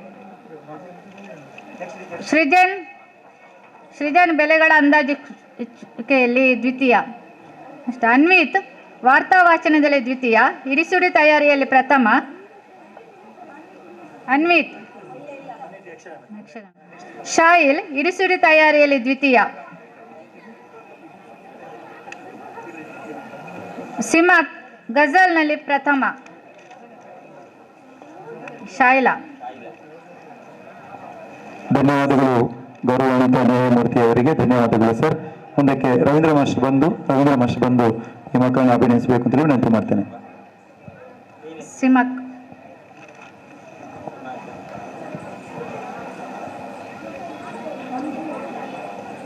ಆಯಿಷಾ ಅಲ್ಫಾ ಸ್ಮರಣ ಶಕ್ತಿಯಲ್ಲಿ ಪ್ರಥಮ. ರಂಜಿಯಾ ಸ್ಮರಣ ಶಕ್ತಿಯಲ್ಲಿ ದ್ವಿತೀಯ, ಕಸದಿಂದ ರಸ ಪ್ರಥಮ.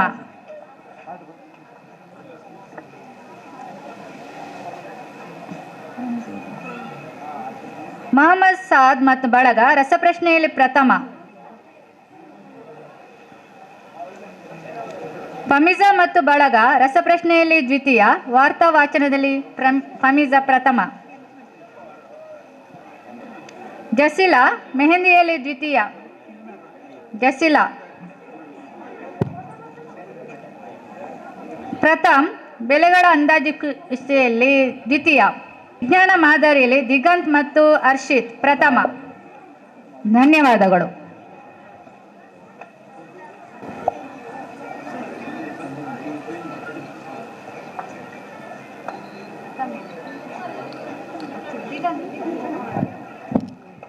ಧನ್ಯವಾದಗಳು.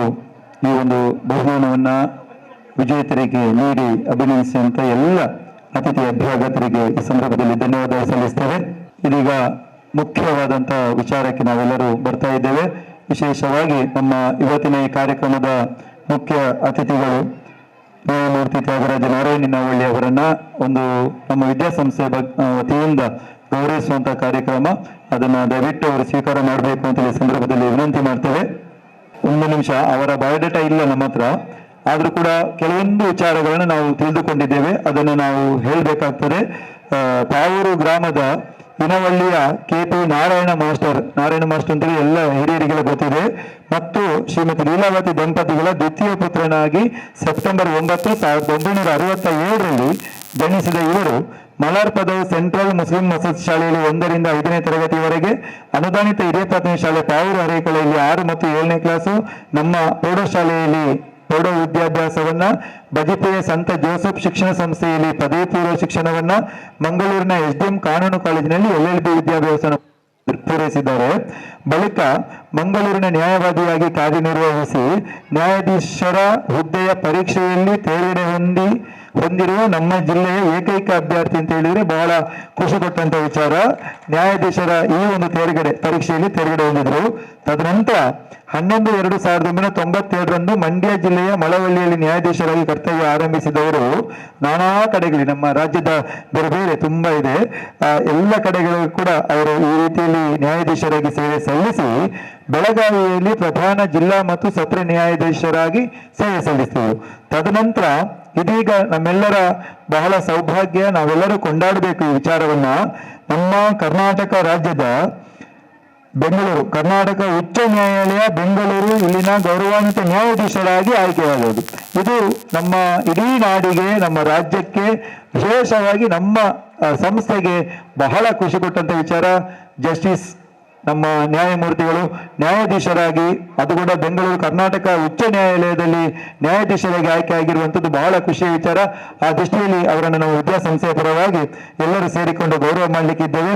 ಅದು ಮಾತ್ರ ಅಲ್ಲದೆ 7ನೇ ಕ್ಲಾಸಲ್ಲಿ ಕೂಡ ಈಗಾಗಲೇ ಹೇಳಿದ್ದೇನೆ, ಅವರು SPL ಆಗಿ, 10ನೇ ಕ್ಲಾಸಲ್ಲಿ ಕೂಡ SPL ಆಗಿ, ಒಳ್ಳೆಯ ಕವಿಗಾರರಾಗಿ, ಕವಿತೆಯನ್ನ ಇದನ್ನು ಬರೆಯುವವರಾಗಿ, ಉತ್ತಮ ವಾಗ್ಮಿಗಳಾಗಿ, ಶಾಲೆಯಲ್ಲಿ ಉತ್ತಮ ವಿದ್ಯಾರ್ಥಿ ಎನ್ನುವಂತ ಪಟ್ಟವನ್ನು ಕೂಡ ಸ್ವೀಕರಿಸಿದ ಒಬ್ಬ ಧೀಮಂತಹ ಕ್ರಿಯಾಶೀಲ ವಿದ್ಯಾರ್ಥಿ, ಹಳೆ ವಿದ್ಯಾರ್ಥಿ ಅಂತ ಹೇಳಿಕೊಳ್ಳಿಕ್ಕೆ ನೀವೆಲ್ಲರೂ ಜೋರಾದ ಚಪ್ಪಾಳೆ ತಟ್ಟಬೇಕು. ಎಲ್ಲರೊಮ್ಮೆ ಎದ್ದು ನಿಂತುಕೊಂಡು ಅವರಿಗೆ ಗೌರವವನ್ನು ಸಲ್ಲಿಸುವಂತ ವಿನಂತಿ ಮಾಡ್ತೀವಿ.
ನಮ್ಮ ನಿವೃತ್ತ ಶಿಕ್ಷಕರು, ಪ್ರಾಥಮಿಕ ಶಾಲೆಯ ಶಿಕ್ಷಕರು, ಪ್ರೌಢಶಾಲೆಯ ಎಲ್ಲ ಶಿಕ್ಷಕರು ದಯವಿಟ್ಟು ಬರಬೇಕು. ಇದಾದ ಕೂಡಲೇ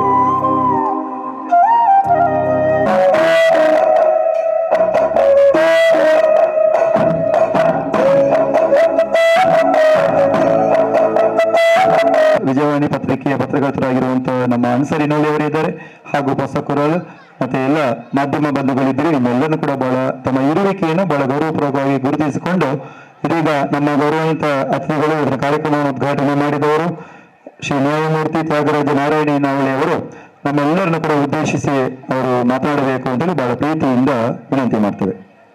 ಸಮಾರಂಭದ ಅಧ್ಯಕ್ಷತೆಯನ್ನು ವಹಿಸಿರುವ ಹಿರಿಯ ಮಿತ್ರರಾದ ಶ್ರೀ KN ಆಳ್ವ ಅವರೇ,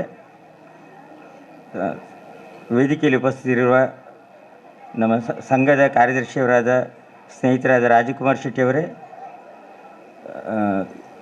ಸಂಚಾಲಕರಾದ ಶ್ರೀ ಸೋಮಶೇಖರ್ ಚೌಟ ಅವರೇ, ಮುಖ್ಯ ಶಿಕ್ಷಕಿಯಾಗಿರುವ ಶ್ರೀಮತಿ ಮೋಹಿನಿಯವರೇ, ಪ್ರೇಮಲತಾ ಅವರೇ, ಮತ್ತು ಮುಖ್ಯವಾಗಿ ನನ್ನ ಗುರುಗಳಾದ ಗೋಪಾಲಕೃಷ್ಣ ಭಂಡಾರಿಯವರೇ, ವೇದಿಕೆಯ ಮುಂಭಾಗದಲ್ಲಿ ಉಪಸ್ಥಿತರಿರುವ ನಿವೃತ್ತ ಮುಖ್ಯ ಶಿಕ್ಷಕರಾದ ರವೀಂದ್ರ ರೈ ಅವರೇ, ಸ್ನೇಹಿತರಾದ ದೇವಿಪ್ರಸಾದ್ ರೈ ಅವರೇ, ಮುಸ್ತಫ್ ಅವರೇ, ಮಜೀದ್ ಅವರೇ, ಹಾಗೂ ಹಿರಿಯ ಪ್ರಾಥಮಿಕ ಶಾಲೆಯ ನಿವೃತ್ತ ಮುಖ್ಯ ಶಿಕ್ಷಕರಾಗಿರುವ ರೈ ಅವರೇ, ಹಾಗೂ ಎಲ್ಲ ಶಿಕ್ಷಕಿ ವರ್ಗದವರೇ ಮತ್ತು ಆತ್ಮೀಯ ವಿದ್ಯಾರ್ಥಿಗಳೇ, ನಿಮ್ಗೆ ಗೊತ್ತಿದೆ ನಾನು ಇಲ್ಲಿಗೆ ಬಂದಿದ್ದು ಹಳೆ ವಿದ್ಯಾರ್ಥಿಯಾಗಿ, ಆದರೆ ಬಂದ ಕಾರಣ ಜಡ್ಜ್ ಆಗಿದ್ದಕ್ಕೆ. ಜಡ್ಜ್ ಅಂದರೆ ಗೊತ್ತು, ನಾವು we are meant for hearing only ಅಂತ, ಕೇಳೋದು ಮಾತ್ರ, ಮಾತಾಡಬಾರ್ದು. ಮಾತಾಡಿದರೆ ಒಳ್ಳೆ ಜಡ್ಜ್ ಅಲ್ಲ. ಆದರೆ ಊರಿಗೆ ಬರುವಾಗ ನಮ್ಮ ಒಳ್ಳೆಯ ಮನೆಗೆ ಮದುವೆ ಮಾಡಿಕೊಟ್ಟ ನಂತರ ತಾಯಿ ಮನೆಗೆ ಹಿಂದೆ ಬರುವಾಗ ಯಾವ ಖುಷಿ ಇರ್ತದೆ, ಆ ಖುಷಿ ಇರ್ತದೆ. ನಾನು ಮೋಹಿನಿಯವರು ನನಗೆ ಫೋನ್ ಮಾಡುವಾಗ ಹೇಳಿದೆ, ನಾನು ಓದ್ತಾ ಇರುವಾಗ ಇರುವ ಟೀಚರ್ಸ್ಗಳಲ್ಲಿ ಒಬ್ಬರೇ ಇದ್ದಾರೆ, ಖಂಡಿತ ಅವರನ್ನು ಕರೆಯಿರಿ. ಅಷ್ಟು ಮಾತ್ರ ಅಲ್ಲ, ನನ್ನ ಜೊತೆ ವೇದಿಕೆಯಲ್ಲಿ ಅವರು ಕೂರಿಸ್ಬೇಕು ಅವರನ್ನು ಅಂತ. ಯಾಕಂದರೆ ನಾನು ಟೀಚರ್ ಮಗ, ಶಿಕ್ಷಕನ ಮಗ. ನಮ್ಗೆ ಗೊತ್ತಿಲ್ಲ ದೇವರಿದ್ದಾರೆ ಇಲ್ವ ಅಂತ ಗೊತ್ತಿಲ್ಲ, ಆದರೆ ಕಣ್ಣಿಗೆ ಕಾಣುವ ದೇವರು ಇರೋದಂದರೆ 3 ಜನ, ತಂದೆ ತಾಯಿ ಮತ್ತು ಗುರುಗಳು. ಮಂಗಳೂರಲ್ಲಿ ಬಾರ್ ಅಸೋಸಿಯೇಷನಲ್ಲಿ ಕರೆದರು ನನ್ನನ್ನು ಸನ್ಮಾನ ಮಾಡಲಿಕ್ಕೆ ಅಂತ. ನಾನು ಕರೆದ ಬಾರ್ ಅಸೋಸಿಯೇಷನ್ ಪ್ರೆಸಿಡೆಂಟಿಗೆ ನನ್ನ ಕಂಡೀಷನ್ ಅದೇ, ನನಗೆ ಯಾರೆಲ್ಲ ಪಾಠ ಮಾಡಿದಾರಲ್ಲ ಆ ಟೀಚರ್ಸ್ ಎಲ್ಲ ಬರಬೇಕು ಅಂತ, ಯಾರೆಲ್ಲ ಜೀವಂತ ಇದ್ದಾರೆ ಅವರೆಲ್ಲ ಬರಲಿ ಅಂತ. ಒಂದು ಬೇಸರದ ವಿಷಯ, ನಾನು ಜಡ್ಜ್ ಆದ ನಂತರ ನನ್ನ ತಂದೆ ತಾಯಿಗಳನ್ನು ಕಳ್ಕೊಂಡಿದ್ದೇನೆ. ನಾನು ಇಲ್ಲಿ ಕಲಿತ ಶಾಲೆಯ ಶಿಕ್ಷಕರು ಕೂಡ ಯಾರೂ ಇಲ್ಲ. ಪುಣ್ಯಕ್ಕೆ ಗೋಪಾಲಕೃಷ್ಣ ಭಂಡಾರಿಯವರು ಮಾತ್ರ ಇದ್ದಾರೆ. ಅದಕ್ಕೆ ನಿಮ್ಗೆ ಗೊತ್ತಿದೆ, ನಾವು ಹೋದ ನಂತರ ಹಿಂದೆ ಬಂದು ಸನ್ಮಾನ ಮಾಡೋದಂದರೆ ತುಂಬ ಖುಷಿ. ಹೋಗುವಾಗ ಮುಸ್ತಫ್ ಹೇಳಿದರು ಕಲೀಲಿಕ್ಕೆ ಹುಷಾರಿದ್ದಾನೆ ಅಂತ. ಇಲ್ಲ, ನಾವು ಸಾಧಾರಣ ವಿದ್ಯಾರ್ಥಿ ಆಗಿದ್ದೆ, ಬಟ್ ಯಾವ ಸಬ್ಜೆಕ್ಟಲ್ಲೂ ಪಾಸಾಗುವಂಥ ಧೈರ್ಯ ಇತ್ತು. ನಿಮಗೆ ಗೊತ್ತಿದೆ ಶಿಕ್ಷಕರ ಮಕ್ಕಳಂದರೆ ದಡ್ರು ಅಂತ, ಆದರೆ ಪಾಸಾಗುವಂಥ ಸಾಧ್ಯತೆ ಇತ್ತು. ಮತ್ತೊಂದು, ನಮ್ಮ ಡೆಸ್ಟಿನಿ ಎಲ್ಲಿ ಇದೆ ಅಂತ ಹೇಳೋದಕ್ಕೆ ಒಂದು ಉದಾಹರಣೆ ಸಣ್ಣದು ಹೇಳ್ತೇನೆ. ನಮ್ಮ ಮಂಗಳೂರಲ್ಲಿ ಮತ್ತು ಉಡುಪಿಯಲ್ಲಿ ಶಿಕ್ಷಣ ಮತ್ತು ವೈದ್ಯಕೀಯದಲ್ಲಿ ನಾವೆಲ್ಲ ಎತ್ತರ ಮಟ್ಟದಲ್ಲಿದ್ದೇವೆ ಬೇರೆ ಕಡೆ ಹೋಲಿಸಿದರೆ. ನಾವೆಲ್ಲ ಓದುವಾಗ ಫಸ್ಟ್ ಕ್ಲಾಸ್ 10th ಪಾಸಾಗೋದಂದರೆ ಸೈನ್ಸಿಗೆ ಸೇರಬೇಕು, ಸೆಕೆಂಡ್ ಕ್ಲಾಸ್ ಆದರೆ ಕಾಮರ್ಸಿಗೆ ಸೇರಬೇಕು, 3rd ಕ್ಲಾಸಿನವರೆಲ್ಲ ಆರ್ಟ್ಸಿಗೆ ಹೋಗಬೇಕು ಅಂತ. ನಾನು 10th ಫಸ್ಟ್ ಕ್ಲಾಸ್ ಪಾಸಾಗಿದ್ದೆ. ಆಗ ಸೈನ್ಸಿಗೆ ಹೋಗಬೇಕು, BSc ಮಾಡಬೇಕು, BAd ಮಾಡಬೇಕು, ಹೈಸ್ಕೂಲ್ ಟೀಚರ್ ಆಗಬೇಕು ಅಥವಾ ಲೆಕ್ಚರ್ ಆಗಬೇಕು ಅಂತ ಇದ್ದವ. ಅಂದರೆ ತಂದೆಯದ್ದೇ ವೃತ್ತಿಯನ್ನು ಮುಂದುವರಿಸಬೇಕು, ಅಟ್ಲೀಸ್ಟ್ ಹೈಸ್ಕೂಲ್ ಟೀಚರ್ ಆಗಬೇಕು ಅಥವಾ ಲೆಕ್ಚರ್ ಆಗಬೇಕು ಅಂತ ಖುಷಿಪಟ್ಟವ ನಾನು. ನನ್ನ ತಂದೆಯ ಸಹ ಶಿಕ್ಷಕರಿದ್ದರು, ಟೀಚರ್ ಇದ್ದರು. ಅವರು ಬಂದು ಬಜ್ಪೆಯಲ್ಲಿ PUC ಇದೆ, ಅಲ್ಲಿ ಎಜುಕೇಷನ್ ಸಬ್ಜೆಕ್ಟ್ ಇದೆ, ಅಲ್ಲಿ 2 ವರ್ಷ ಓದಿದರೆ 6 ತಿಂಗಳು ಟ್ರೈನಿಂಗ್ ಮಾಡಿದರೆ ನಿಮಗೆ ಟೀಚರ್ ಆಗಲಿಕ್ಕೆ ಆಗ್ತದೆ ಅಂತ ಹೇಳಿದರು. ಅದಕ್ಕೆ ತಂದೆ ಅಲ್ಲಿಂದ ಅಪ್ಲಿಕೇಶನ್ ತರಿಸಿ ನೀನು PUC ಆರ್ಟ್ಸಿಗೆ ಸೇರು ಅಂತ ಹೇಳಿದರು.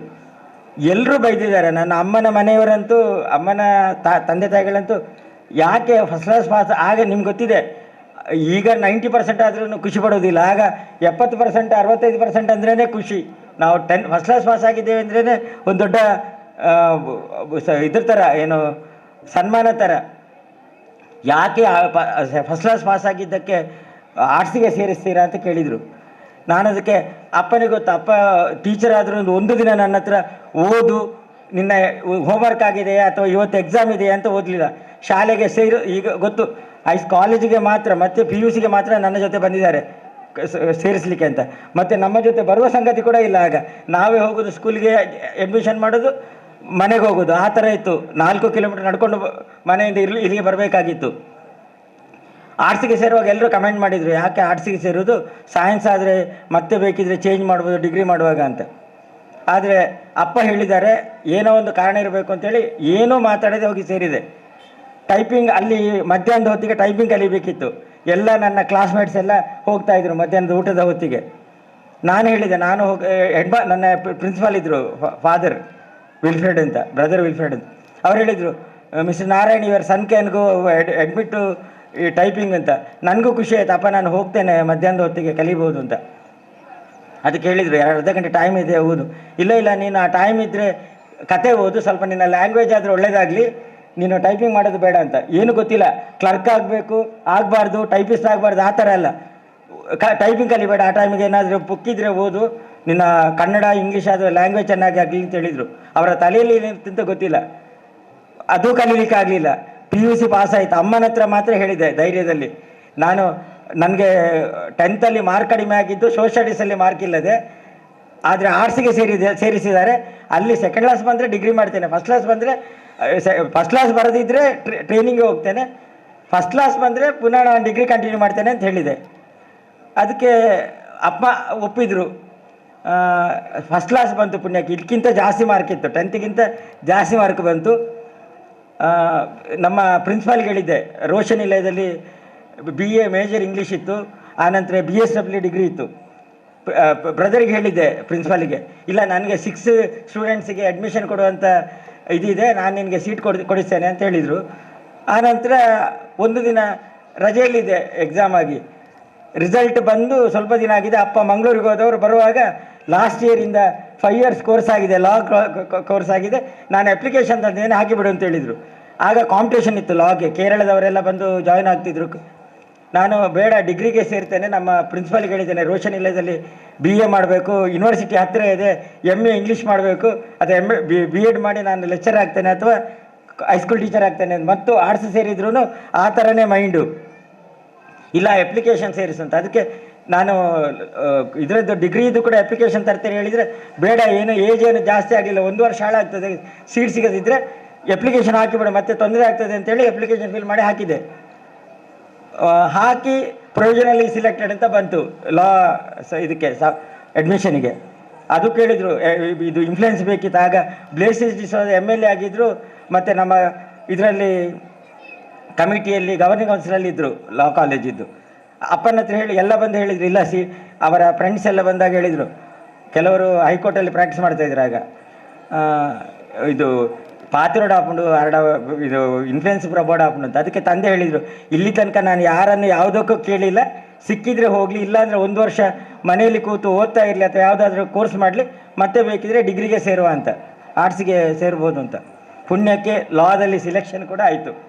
ಅಡ್ಮಿಷನ್ ಆದ ನಂತರ 5 ವರ್ಷ ಆದ ನಂತರ ನಾನು ಎಲ್ಲೆಲ್ಲ ಮಾಡ್ತೇನೆ, ಆದರೂ ಟೀಚರ್ ಆಗ್ತೇನೆ ಅಂತ ಖುಷಿ.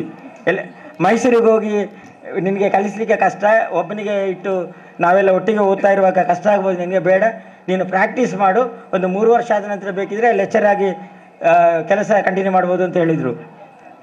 ಪ್ರಾಕ್ಟೀಸ್ ಮಾಡಿದ್ದೆ. ನನ್ನ ಸೀನಿಯರು, ನೀನು ಎಕ್ಸಾಮ್ ಕೂತ್ಕೊಳ್ಳೋ ಪಾಸ್ ಆಗ್ತಾ, ಅದರ ಮಧ್ಯೆ ನಾನು IAS ಎಕ್ಸಾಮಿಗೆ ಕೂಡ ಕೂತಿದ್ದೆ. ಅಡ್ಮಿಷನ್ ಟಿಕೆಟ್ ಬಂದಿತ್ತು, ಹೋಗಿಲ್ಲ. ಆಗ ಪ್ರಿಲಿಮಿನರಿ ಅಂಥದ್ದೆಲ್ಲ ಇರಲಿಲ್ಲ, ಡೈರೆಕ್ಟ್ ಇನ್ಫ್ಲುಯೆನ್ಸ್ ಬೇಡ. KSಗೆ ಟ್ರೈ ಮಾಡಿದರು, ನಾನು ಹೋಗಿಲ್ಲ. ಲಾ ಆದ ನಂತರ ಎಕ್ಸಾಮಿಗೆ ಕೂತ್ಕೋ ಅಂತ ಹೇಳಿದ್ದಕ್ಕೆ ಅಲ್ಲೂ ಕೂಡ ಲಾ ಕೂಡ ಖುಷಿ. ಒಂದು ಲಾ ಸಬ್ಜೆಕ್ಟ್ ಕಂಪ್ಲೀಟ್ ಮಾಡದೆ ಯಾರೂ ಲಾ ಮಾಡಿದ್ದಿಲ್ಲ, ಎಲ್ಲ ರಿಪೀಟರ್ಸ್ ಎಲ್ಲ ಇರ್ತಾರೆ. ಬಟ್ ಲಾ ಸಬ್ಜೆಕ್ಟು ಕೂಡ 5 ವರ್ಷದಲ್ಲಿ ಎಲ್ಲ ಸಬ್ಜೆಕ್ಟನ್ನು 1 ಅಟೆಂಪ್ಟಲ್ಲಿ ಪಾಸಾದ ಖುಷಿ ಇದೆ ನನಗೆ. ಲಾ ಎಲ್ಲ ಫ್ರೆಂಡ್ಸ್ ಎಲ್ಲ ಹೇಳಿದರು, ನೀನು ಕೂತ್ಕೊಳ್ತಿ ಪಾಸ್ ಆಗ್ತಿ ಅಂತ ಹೇಳಿದ್ದಕ್ಕೆ ಎಕ್ಸಾಮ್ ಕೂತಿದ್ದೆ. ಫಸ್ಟ್ ಅಟೆಂಪ್ಟಲ್ಲಿ ಸಿಲೆಕ್ಷನ್ ಕೂಡ ಆಯಿತು. ಯಾರು ಕೂಡ ಸಿವಿಲ್ ಜಡ್ಜ್ ಆಗಿ ಹೈಕೋರ್ಟಿಗೆ ಹೋಗುವ ಕನಸು ಕಾಡಲಿಕ್ಕೆ ಸಾಧ್ಯ ಇಲ್ಲ. 29 ವರ್ಷ ಜಡ್ಜ್ ಆಗಿ ಕೆಲಸ ಮಾಡಿದ್ದಕ್ಕೆ ಹೈಕೋರ್ಟಿಗೆ ಎಲಿವೇಷನ್ ಆಗುವಂಥ ಚಾನ್ಸ್ ಕೂಡ ಬಂತು. ನಾನು ಡಿಸ್ಟ್ರಿಕ್ಟ್ ಜಡ್ಜ್ ಆಗುವಾಗ ಹೇಳಿದೆ, ಒಂದು ಕಾರ್ಯಕ್ರಮಕ್ಕೆ ಹೋಗುವ, ನಾನು ಇದು ಯಾಕೆ ಹೇಳ್ತಾ ಇದ್ದೇನೆ ಅಂದರೆ, ಟೀಚರ್ಸಿಗೆ ಮತ್ತೆ ಹೇಳಲಿಕ್ಕಿದೆ ನನಗೆ, ಮಕ್ಕಳಿಗೆ ಸುಮ್ಮನೆ ತಾಯಿ ಹೇಳಬಾರ್ದು, ಮಕ್ಕಳು ಕಲಿಯುವಾಗ ನಾವು ಇಂಜಿನಿಯರ್ ಆಗಬೇಕು, ಡಾಕ್ಟರ್ ಆಗಬೇಕು, ಇದೆಲ್ಲ ತಲೆಯಲ್ಲಿರ್ತದೆ. ಆದರೆ ನಮ್ಮ ತಲೆಯಲ್ಲಿ ಏನು ಬರ್ತಿದೆ ಅಂತ ನಮ್ಗೆ ಗೊತ್ತಿರೋದಿಲ್ಲ. ಈ ಮಟ್ಟದಲ್ಲಿ ನಾನು ಡಿಸ್ಟ್ರಿಕ್ಟ್ ಜಡ್ಜ್ ಆಗೋನೇ ಹೇಳಿದ್ದೆ, ನಾನು IAS ಏನಾದರೂ ಮಾಡ್ತಿದ್ರೆ ಸೀನಿಯರ್ ಎಡಿಷನಲ್ ಸೆಕ್ರೆಟರಿ ಆಗಿ ಲೆವೆಲಿಗೆ ಹೋಗಿ ರೀಚ್ ಆಗ್ತಿದ್ದೆ ರಿಟೈರ್ಡ್ ಆಗುವಾಗ. ಈಗ ಡಿಸ್ಟ್ರಿಕ್ಟ್ ಜಡ್ಜ್ ಆಗುವಾಗಲೇ ಎಲ್ಲ ಡಿಸ್ಟ್ರಿಕ್ಟ್ ಲೆವೆಲ್ ಆಫೀಸರ್ಸ್ ಮಧ್ಯೆ ಸೀನಿಯರ್ ಆಫೀಸರ್ ಆಗಿ ಕೂತ್ಕೊಳ್ಳುವಂಥ ಭಾಗ್ಯ ಬಂತು. IAS ಮಾಡೋದಿದ್ರು, KS ಮಾಡೋದಿದ್ರು, ನಾವು ಎಲ್ಲಿ ಇರ್ತೇವೆ ಅಂತ ಹೇಳೋದಕ್ಕೆ. ಅದಕ್ಕೆ ನಾನಿಲ್ಲಿ ಕರೆಯುವಾಗ ಮೋಹಿನಿ ಅವರು ಹೇಳಿದರು, ನಮ್ಮ ತ್ಯಾಗಮ್ ಹೇಳಿದರು, ಖುಷಿ ನಾವು ಎಲ್ಲಿ ರೀಚ್ ಆಗ್ತೇವೆ ಅಂತಲ್ಲ, ನಮ್ಮ ನಾವು ಬೆಳವಣಿಗೆ ನೋಡೋದು ನಮ್ಮ ಹಿಂದೆ ನೋಡಿ ನಮ್ಮ ಬೇರೆಯಲ್ಲಿದೆ ಅಂತ ಹೇಳುವಂಥದ್ದಕ್ಕೆ. ಹಳ್ಳಿ ಒಂದು ಸಲ ನ್ಯಾಯಮೂರ್ತಿ ಇವರಿದ್ದರು, ಶಿವರಾಜ್ ಪಾಟೀಲ್ ಸಾಹೇಬರು ಒಟ್ಟಿಗೆ ಒಂದು ಕಾರ್ಯಕ್ರಮಕ್ಕೆ ಬಂದಿದ್ದರು. ಅವರಿಗೆ ನಾನು ಹೇಳಿದೆ, ಇಂಗ್ಲೀಷ್ ಮೀಡಿಯಮಲ್ಲಿ ಓದಿ ಹೈಫೈಯಲ್ಲಿ ಸಿಟಿಯಲ್ಲಿ ಓದಿದವರೆಲ್ಲ ಫ್ರಂಟಲ್ಲಿರುವಂಥ ರಿಸೆಪ್ಷನಿಸ್ಟ್ಗಳಾಗ್ತಾರೆ, ಅಥವಾ ಇದು ಏರ್ಪೋರ್ಟಲ್ಲಿ ಇದು ನಮ್ಮ ಇದು ಹೇಳ್ತಾರಲ್ಲ ಫ್ಲೈಟಲ್ಲಿ ಅಟೆಂಡೆಂಟ್ಗಳಾಗ್ತಾರೆ. ಬಟ್ 75% 90% ಲೆಕ್ಚರ್ಸ್ಗಳಾಗಿ, VCಗಳಾಗಿ, ಅಕಾಡೆಮಿಕ್ ಆಗಿ ಡೆವಲಪ್ ಆಗಿರುವವರೆಲ್ಲ ಹಳ್ಳಿಯಿಂದ ಬಂದವರು. ಯಾಕಂದರೆ ಅವರಿಗೆ ನಾವೆಲ್ಲ ಹಳ್ಳಿ ವಾತಾವರಣವನ್ನು ನೋಡಿದ್ದೇವೆ, ಸಿಟಿಯಲ್ಲಿ ಕೂಡ ಬೆಳೆದಿದ್ದೇವೆ. ಅಕಾಡೆಮಿಕ್ ಆಗಿ ನಾವು ಬೆಳಿಬೇಕಾದ್ರೆ ಕಷ್ಟ ಏನು ಅಂತ ಗೊತ್ತಿರಬೇಕು. ಅಷ್ಟು ಮಾತ್ರ ಅಲ್ಲ, ನಿಮಗೆ ಒಂದು ನಾನು ಮಕ್ಕಳಿಗೆ ಮಾತಾಡಲಿಕ್ಕೆ ಹೋಗೋದಿಲ್ಲ, ಅವ್ರಿಗೆ ಅರ್ಥನೇ ಆಗೋದಿಲ್ಲ, ಅವರ ಮಟ್ಟ ಕೇಳಿದರೆ ನಾವು ಮಾತಾಡಲಿಕ್ಕೂ ಸಾಧ್ಯ ಇಲ್ಲ. ಬಟ್ ಟೀಚರ್ಸಿಗೆ ನಾನು ಒಂದು ಹೇಳ್ತೇನೆ, ನಿಮಗೆ ಗೊತ್ತಿದೆ, ಗಾಂಧಿಯವರು ಹೇಳಿದ್ದಾರೆ 5 ರೀತಿಯ ಪಾಪಗಳು ಏನು ಅಂತ ಹೇಳುವಾಗ, ತತ್ವವಿಲ್ಲದ ರಾಜಕೀಯ, ದುಡಿಮೆ ಇಲ್ಲದ ಸಂಪತ್ತು, ಆತ್ಮಸಾಕ್ಷಿ ಇಲ್ಲದ ಆನಂದ, ಚಾರಿತ್ರ್ಯವಿಲ್ಲದ ಜ್ಞಾನ, ನೈತಿಕತೆ ಇಲ್ಲದ ವ್ಯಾಪಾರ, ಮಾನವೀಯತೆ ಇಲ್ಲ ವಿಜ್ಞಾನ, ತ್ಯಾಗವಿಲ್ಲದ ಧರ್ಮ ಅಂತ, ಪೂಜೆ ಅಂತ, ಆರಾಧನೆ. ಅದರಲ್ಲಿ ಎಲ್ಲ 7ರಲ್ಲಿ ಬೇಡ. ಚಾರಿತ್ರ್ಯವಿಲ್ಲದ ಜ್ಞಾನ ಅಂತ ನಾನು, ಯಾಕಂದರೆ ನಾವೆಲ್ಲ ಜೀವನದಲ್ಲಿ ಖುಷಿ ಪಡಬೇಕಾದ್ರೆ ಎಲ್ಲ ಹೇಳೋದು ನಿನಗೆ ಸುಖವಾಗಿರು, ನಿನ್ನ ಜೀವನ ಸುಖವಾಗಿರಲಿ ಅಂತ. ಸುಖ ಸ್ಟಾರ್ಟ್ ಆಗೋದಿಲ್ಲ ಅಂದರೆ ವಿದ್ಯೆಯಿಂದ. ಒಂದು ಸುಭಾಷಿತ ಇದೆ, ವಿದ್ಯಾದದಾತಿ ವಿನಯಂ ವಿನಯಾದ್ಯಾತಿ ಪಾತ್ರತ್ವಂ ಧನಮಾಪ್ನೋತಿ ಧನ ಧರ್ಮ ತತ ಸುಖ ಅಂತ. ವಿದ್ಯೆಯಿಂದ ಸ್ಟಾರ್ಟ್ ಆಗ್ತದೆ, ಎಂಡ್ ಆಗೋದು ಸುಖ. ಇದೆಲ್ಲ ನಮ್ಮ ಜೀವನದ ಇದು. ನಾವು ಯಾವ ಮಟ್ಟದಲ್ಲಿರಲಿ, ಯಾವ ಹಂತದಲ್ಲಿ ಇರಲಿ, ಅಥವಾ ಎಷ್ಟು ಅಮೌಂಟ್ ಸಂಬಳ ತೆಗೆದುಕೊಳ್ತೇವೆ ಅಂತ ಹೇಳೋದಕ್ಕಿಂತ ನಾವು ಜೀವನದಲ್ಲಿ ಸುಖವಾಗಿದ್ದೇವೆ ಅಂತ ಕೇಳುವಂಥದ್ದು ಇದೆ. ಆಶೀರ್ವಾದ ಮಾಡುವಾಗ ಅಥವಾ ನಿನ್ನ ಜೀವನ ಸುಖವಾಗಿರಲಿ, ನಿನ್ನ ಸುಖ ಅಂದರೆ ಎಂಜಾಯ್ಮೆಂಟ್ ಅಲ್ಲ, happiness. Wish you happy birthday ಅಥವಾ ವಿಶ್ ಯು ಹ್ಯಾಪಿ ಆ್ಯನಿವರ್ಸರಿ ಅಂತ ಹೇಳ್ತಾರೆ. ಹ್ಯಾಪಿನೆಸ್ ಇದ್ದರೆ ಮಾತ್ರ ಜೀವನ. ಅದಿರಬೇಕಾದ್ರೆ ನಿಮ್ಗೆ ಗೊತ್ತಿದೆ, ನಾವಿಲ್ಲಿ ಕೂತು ಸಾಮಾನ್ಯವಾಗಿ ಮಾತಿದೆ, ignorance of law is no excuse ಅಂತ. ಕಾನೂನು ಗೊತ್ತಿಲ್ಲ ಅಂದರೆ ಅಂತ. ಕಾನೂನು ಅಂದರೆ ಬರೀ ಕೋರ್ಟು ಪೊಲೀಸ್ ಸ್ಟೇಷನ್ ಅಲ್ಲ. ಪ್ರತಿಯೊಂದು ನೀವು ಈಗ ನಿಮಗೆ ಟೀಚರ್ಸ್ಗಳೇ ಗೊತ್ತಿದೆ, ಯಾರೋ ಹೇಳಿದರು, ನಾವು ಪಾಪದವರು ಮಾತಾಡುವಾಗ ಹೇಳಿದರು, ಏನು ಇದು ಗ್ರ್ಯಾಂಟ್ ಅನುದಾನಿತ ಸ್ಕೂಲ್ ಅಂದರೆ ನಾವೆಲ್ಲ ಕರ್ಮ ನರಕ ಬರಬೇಕು ಅಂತ ಇಲ್ಲ. ನಿಜವಾಗಿ ಅನುದಾನಕ್ಕೆ ಬೇಕಾಗಿ ಕಷ್ಟಪಡುವವರು ರವೀಂದ್ರಯ್ಯವರಿಗೆ ಗೊತ್ತಿದೆ, ಇಲ್ಲಿ ಹೆಡ್ ಮಾಸ್ಟರ್ಗಳಾಗಿದೆ ಅವರಿಗೆಲ್ಲರಿಗೂ ಗೊತ್ತಿದೆ, ಅಥವಾ ಕರೆಸ್ಪಾಂಡಿಗೆ ಗೊತ್ತಿದೆ. ಒಂದು ಗ್ರ್ಯಾಂಟ್ ಪಡೆಯಬೇಕಾದ್ರೆ ನಾವೆಷ್ಟು ಕಷ್ಟಪಡಬೇಕು. ಒಂದು ಪರ್ಮನೆಂಟ್ ಟೀಚರ್ ಆಗಿ ಈಗಿನ ಕಾನೂನಲ್ಲಿ ಒಂದು ಟೀಚರ್ ಆಗಿ ಕೆಲಸ ಸಿಗಬೇಕಾದ್ರೆ, ಗೌರ್ಮೆಂಟ್ ಜಾಬ್ ಸಿಗಬೇಕಾದ್ರೆ ಎಷ್ಟು ಕಷ್ಟಪಡಬೇಕು.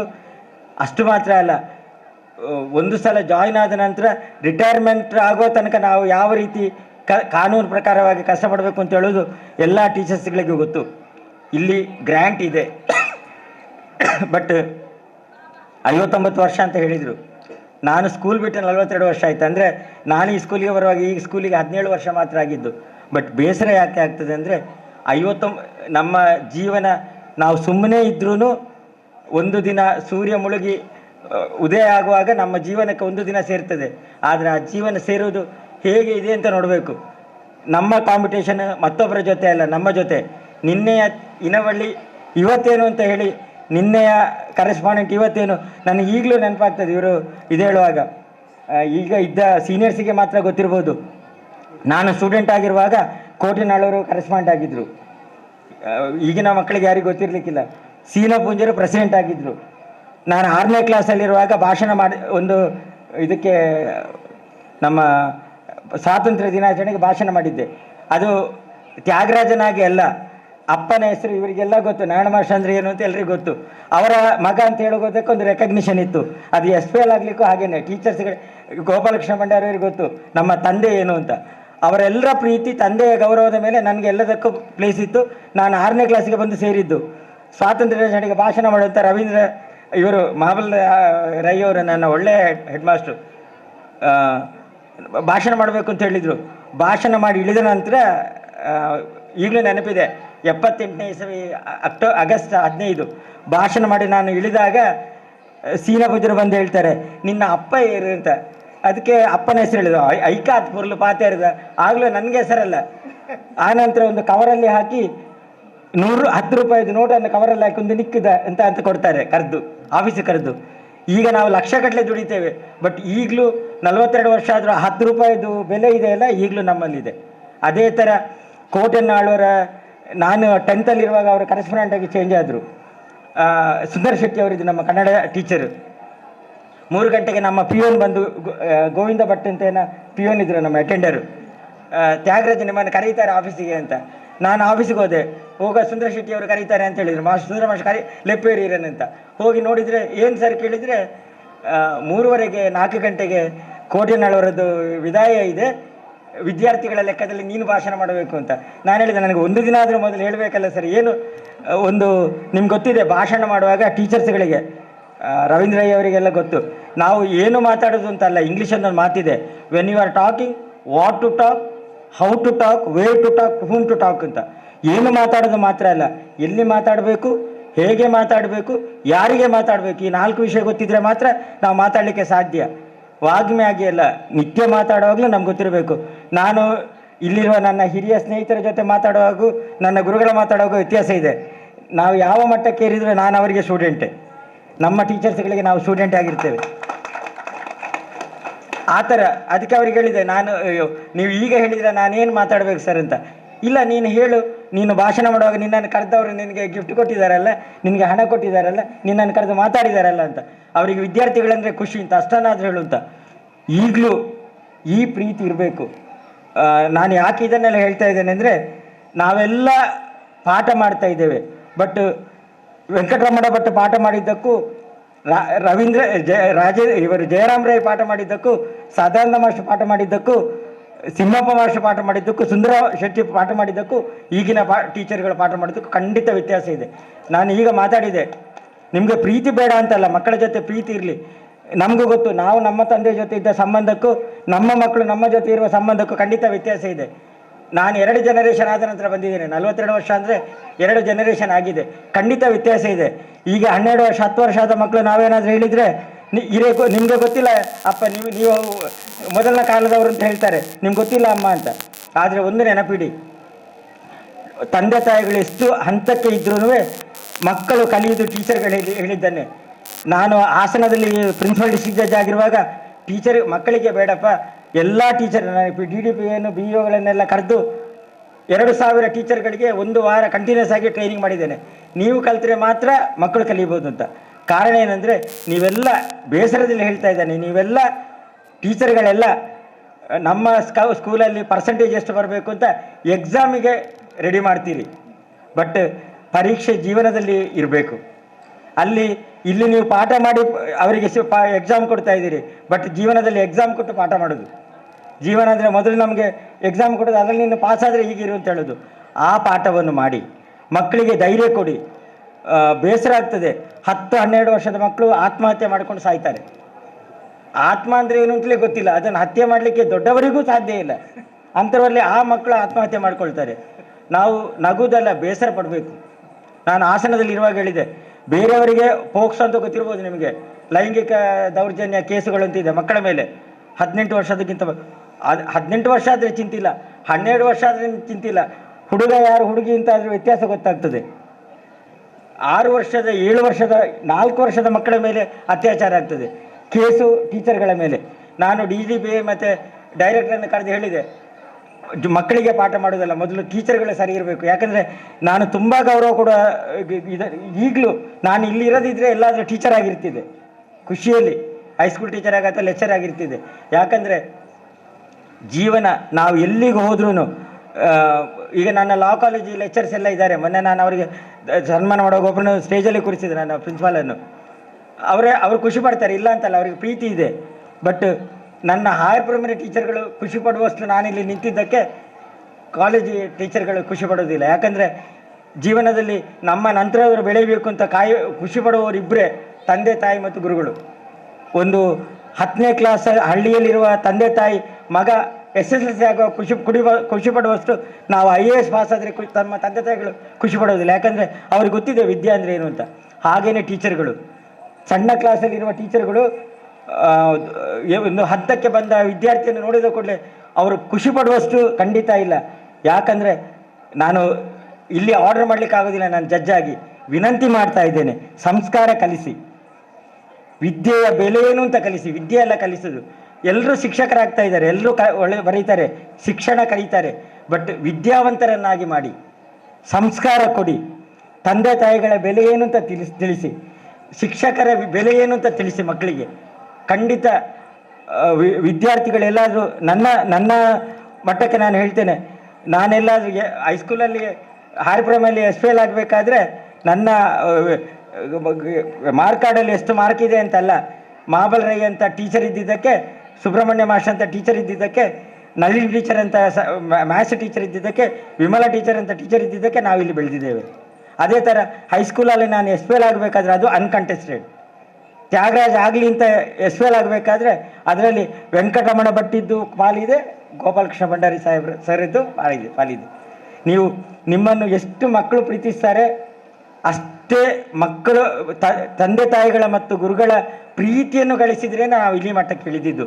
ನನ್ನನ್ನು ಯಾರು ಹೈಕೋರ್ಟಿಗೆ ಬರುವಾಗ SSLC ಮಾರ್ಕ್ಸ್ ಕಾರ್ಡ್ ನೋಡಿದ್ದಾರೆ, ಅದು ಇದಕ್ಕೆ ಡೇಟ್ ಆಫ್ ಬರ್ತಿಗೆ ಅದನ್ನು ವೆರಿಫೈ ಮಾಡಲಿಕ್ಕೆ. ಬಟ್ ನನ್ನ ಲಾ ಸರ್ಟಿಫಿಕೇಟ್ ಕೂಡ ನೋಡಿಲ್ಲ.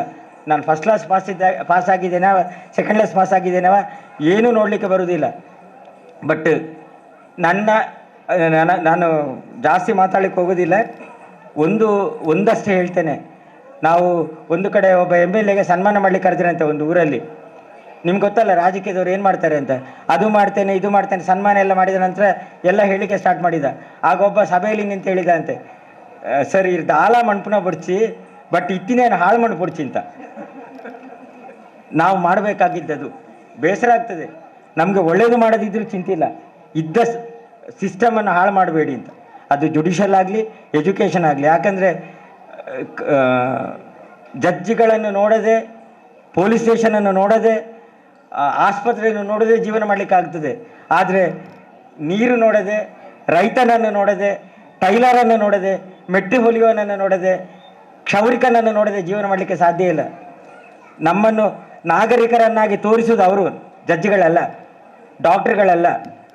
ಬಟ್ ಟೀಚರನ್ನು ನಾನು ಒಂದು ಕಡೆ ಸೀನಿಯರ್ ಡಿವಿಷನ್ ಕೋರ್ಟು ಇನಾಗ್ರೇಷನ್ ಮಾಡೋಕೆ ಹೋಗಿದ್ದೆ.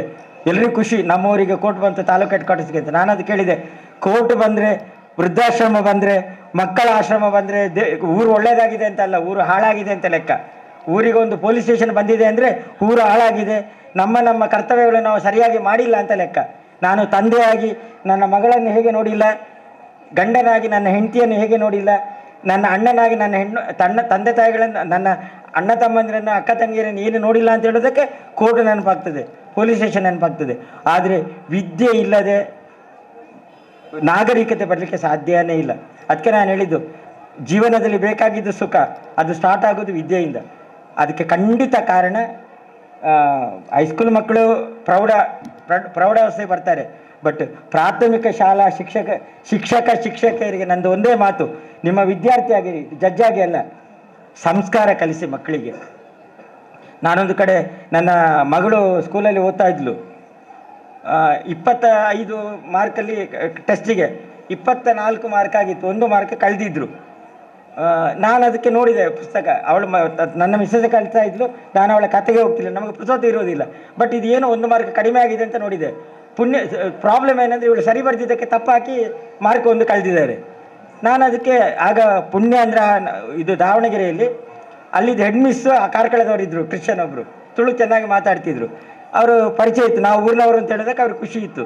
ನಾನು ಇವಳಿಗೆ ಹೇಳಿದೆ, ಅದಕ್ಕೆ ಅಪ್ಪ ಬೇಡ, ನೀವು ಟೀಚರಿಗೆ ಹೋಗಿ ಹೇಳೋದು ಬೇಡ, ಮತ್ತು ನಮ್ಮನ್ನೇ ಟಾರ್ಗೆಟ್ ಮಾಡ್ತಾರೆ ಸ್ಕೂಲಲ್ಲಿ. ಅವಳು 3ನೇ 4ನೇಲಿದ್ದರು, ಮತ್ತು ನಾವು ಕಮೆಂಟ್ ಮಾಡಿದ್ದು ಅಂತ ಆಗ್ತದೆ. ಅದಕ್ಕೆ ನಾನು ಹೇಳಿದೆ, ಇಲ್ಲ ಇದನ್ನು ಈ ತಪ್ಪನ್ನು ಇಟ್ಕೊಂಡು ನೀನು ಒಬ್ಬಳಲ್ಲ, 42 ಮಕ್ಕಳನ್ನು ಹಾಳಾಗ್ತಾರೆ, ಟೀಚರಿಗೆ ಮತ್ತು ಹೆಡ್ ಮಿಸ್ಗೆ ನಾನು ಹೋಗಿ ಮಾತಾಡ್ತೇನೆ ಅಂತ. ಅವಳನ್ನು ಬೆಳಗ್ಗೆ ಕರ್ಕೊಂಡು ಹೋಗುವಾಗ ನಾನು ಹೆಡ್ ಮಿಸ್ಗೆ ಹೇಳಿದೆ, ದಯಮಾಡಿ ಟೀಚರಿಗೆ ಏನು ಕರೆದು ಹೇಳಬೇಡಿ, ಬಟ್ ಸರಿ ಉತ್ತರಕ್ಕೆ ತಪ್ಪು ಹಾಕಿ ಅವರು ಕಲಿಸಿದೀಗೆ ತಪ್ಪು ಹಾಕಿ ಮಾರ್ಕ್ 24, ಇವಳಿಗೆ ಮಾರ್ಕ್ 24 ಇರಲಿ 25ರಲ್ಲಿ, ಬಟ್ ಇದನ್ನು ಸರಿಪಡಿಸಿ ಮಕ್ಕಳಿಗೆ ಹೇಳಿ ಅಂತ. ಮಗಳು ಕೇಳಲಿಲ್ಲ. ಯಾಕಂದರೆ ಅವಳು ಈಗಲೂ ಇದೆ, ಜಡ್ಜ್ ಮಗಳು ಅಂತ ಹೇಳಿದರೆ ಯೂನಿವರ್ಸಿಟಿಯಲ್ಲಿ ಒಬ್ಬ ಪೊಲೀಸ್ ಬಂದು ಸಲ್ಯೂಟ್ ಕೊಟ್ಟಂತೆ ಅವಳಿಗೆ ಇಳಿಯುವಾಗ. ಇನ್ನು ನನ್ನನ್ನು ಯಾವತ್ತೂ ಜಡ್ಜ್ ಮಗಳು ಅಂತ ರೆಕಗ್ನೈಸ್ ಮಾಡಬೇಡಿ, ನಾನು ಲೆಕ್ಚರ್ ಆಗಿರ್ತೇನೆ ಇಲ್ಲಿಂದ. ಆ ಥರ ಇದೆ, ವ್ಯತ್ಯಾಸ ಇದೆ. ನಮ್ಮ ಸುತ್ತ ಒಂದು ಲಿಮಿಟೇಷನ್ಸ್ ಎಲ್ಲ ಇದೆ. ಬಟ್ ನಾವೆಲ್ಲ ಜಡ್ಜಾಗಿ ಆಗಲಿ ಅಥವಾ ಪ್ರೊಫೆಸರ್ ಆಗಲಿ ಅಥವಾ ಡಾಕ್ಟರ್ ಇಂಜಿನಿಯರ್ ಆಗಲಿ, ನಾವು ಸ್ಟಾರ್ಟ್ ಮಾಡಿದ್ದು 1ನೇ ಕ್ಲಾಸಿಂದ 2ನೇ ಕ್ಲಾಸಿಂದ ಹೈಯರ್ ಪ್ರೈಮರಿಯಿಂದ. ಆ ತಳಹದಿ ಸರಿ ಮಾಡುವಂಥ ಹೊಣೆ ಖಂಡಿತ ನಿಮ್ಮ ಟೀಚರ್ಗಳ ಮೇಲೆ ಇದೆ. ಎಸ್ಪೆಷಲಿ ಹೈಯರ್ ಪ್ರೈಮರಿ ಟೀಚರ್ಸ್ ಮತ್ತು ಪ್ರೌಢಶಾಲೆ ಟೀಚರ್ಸ್ಗಳಲ್ಲಿ ಮಕ್ಕಳಿಗೆ ಜೀವನ ಏನು ಅಂತ ನೀವು ಕಲಿಸೋದಲ್ಲ, ಅವರು ಯಾವ ರೀತಿ ಇರಬೇಕು ಅಂತ ನೋಡಿ. ಒಬ್ಬ ತಂದೆಗೆ ಹೇಳ್ತಾ ಇದ್ದಂತೆ ಮಗನಿಗೆ, ನೀನು ಯಾವ ರೀತಿ ಇರ್ತಿ, ಈ ಥರ ಇರು ಅಂತ. ಅದಕ್ಕೆ ಹೇಳ್ತಾನೆ, ಇಲ್ಲಪ್ಪ ನಾನು ನಿನ್ನನ್ನು ಫಾಲೋ ಮಾಡ್ತೇನೆ, ನೀನು ಯಾವ ರೀತಿ ಇರ್ತಿ ಅಂತ. ಯಾಕಂದರೆ ತಂದೆ ತಾಯಿಗಳು ಯಾವ ರೀತಿ ಇರ್ತಾರೆ ಆಗ ಮಕ್ಕಳು ಇರ್ತಾರೆ. ಅದೇ ಥರ ಟೀಚರ್ಗಳು ನೀವು ಹೇಗೆ ಇರ್ತೀರಿ ಅದನ್ನು ಮಕ್ಕಳು ರಿಫ್ಲೆಕ್ಟ್ ಮಾಡ್ತಾರೆ, ಅವರು ಪ್ರತಿಬಿಂಬಿಸ್ತಾರೆ. ಆ ಹೊಣೆ ಖಂಡಿತ ಟೀಚರ್ಗಳ ಮೇಲೆ ಇದೆ, ಅಧ್ಯಾಪಕರ ಮೇಲೆ ಇದೆ, ಶಿಕ್ಷಕರ ಮೇಲೆ ಇದೆ.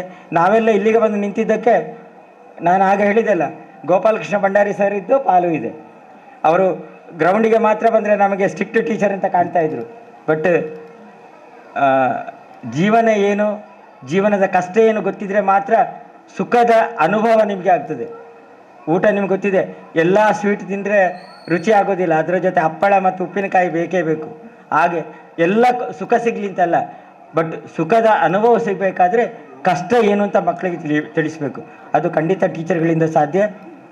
ನಾನು ಜಾಸ್ತಿ ಮಾತಾಡಲಿಕ್ಕೆ ಹೋಗೋದಿಲ್ಲ. ಹಾಗೆ ಹೇಳಿದೆ ಅಲ್ಲ, ಯಾರಾದರೂ ಒಳ್ಳೆಯದಾಗುವಂತ ನಾನು DC ಗಳ ಕಾರ್ಯಕ್ರಮದಲ್ಲೂ ಹೇಳಿದ್ದೆ, ಎಲ್ಲ IAS ಆಫೀಸರ್ಸ್ ಇದ್ದರು. ನಾನು ಜಡ್ಜ್ ಆಗಿ PDG ಆಗಿ ಮಾತಾಡುವಾಗ ಯಾರನ್ನು ಒಳ್ಳೇದು ಮಾಡಲಿಕ್ಕೆ ಬಂದಿದ್ದಲ್ಲ.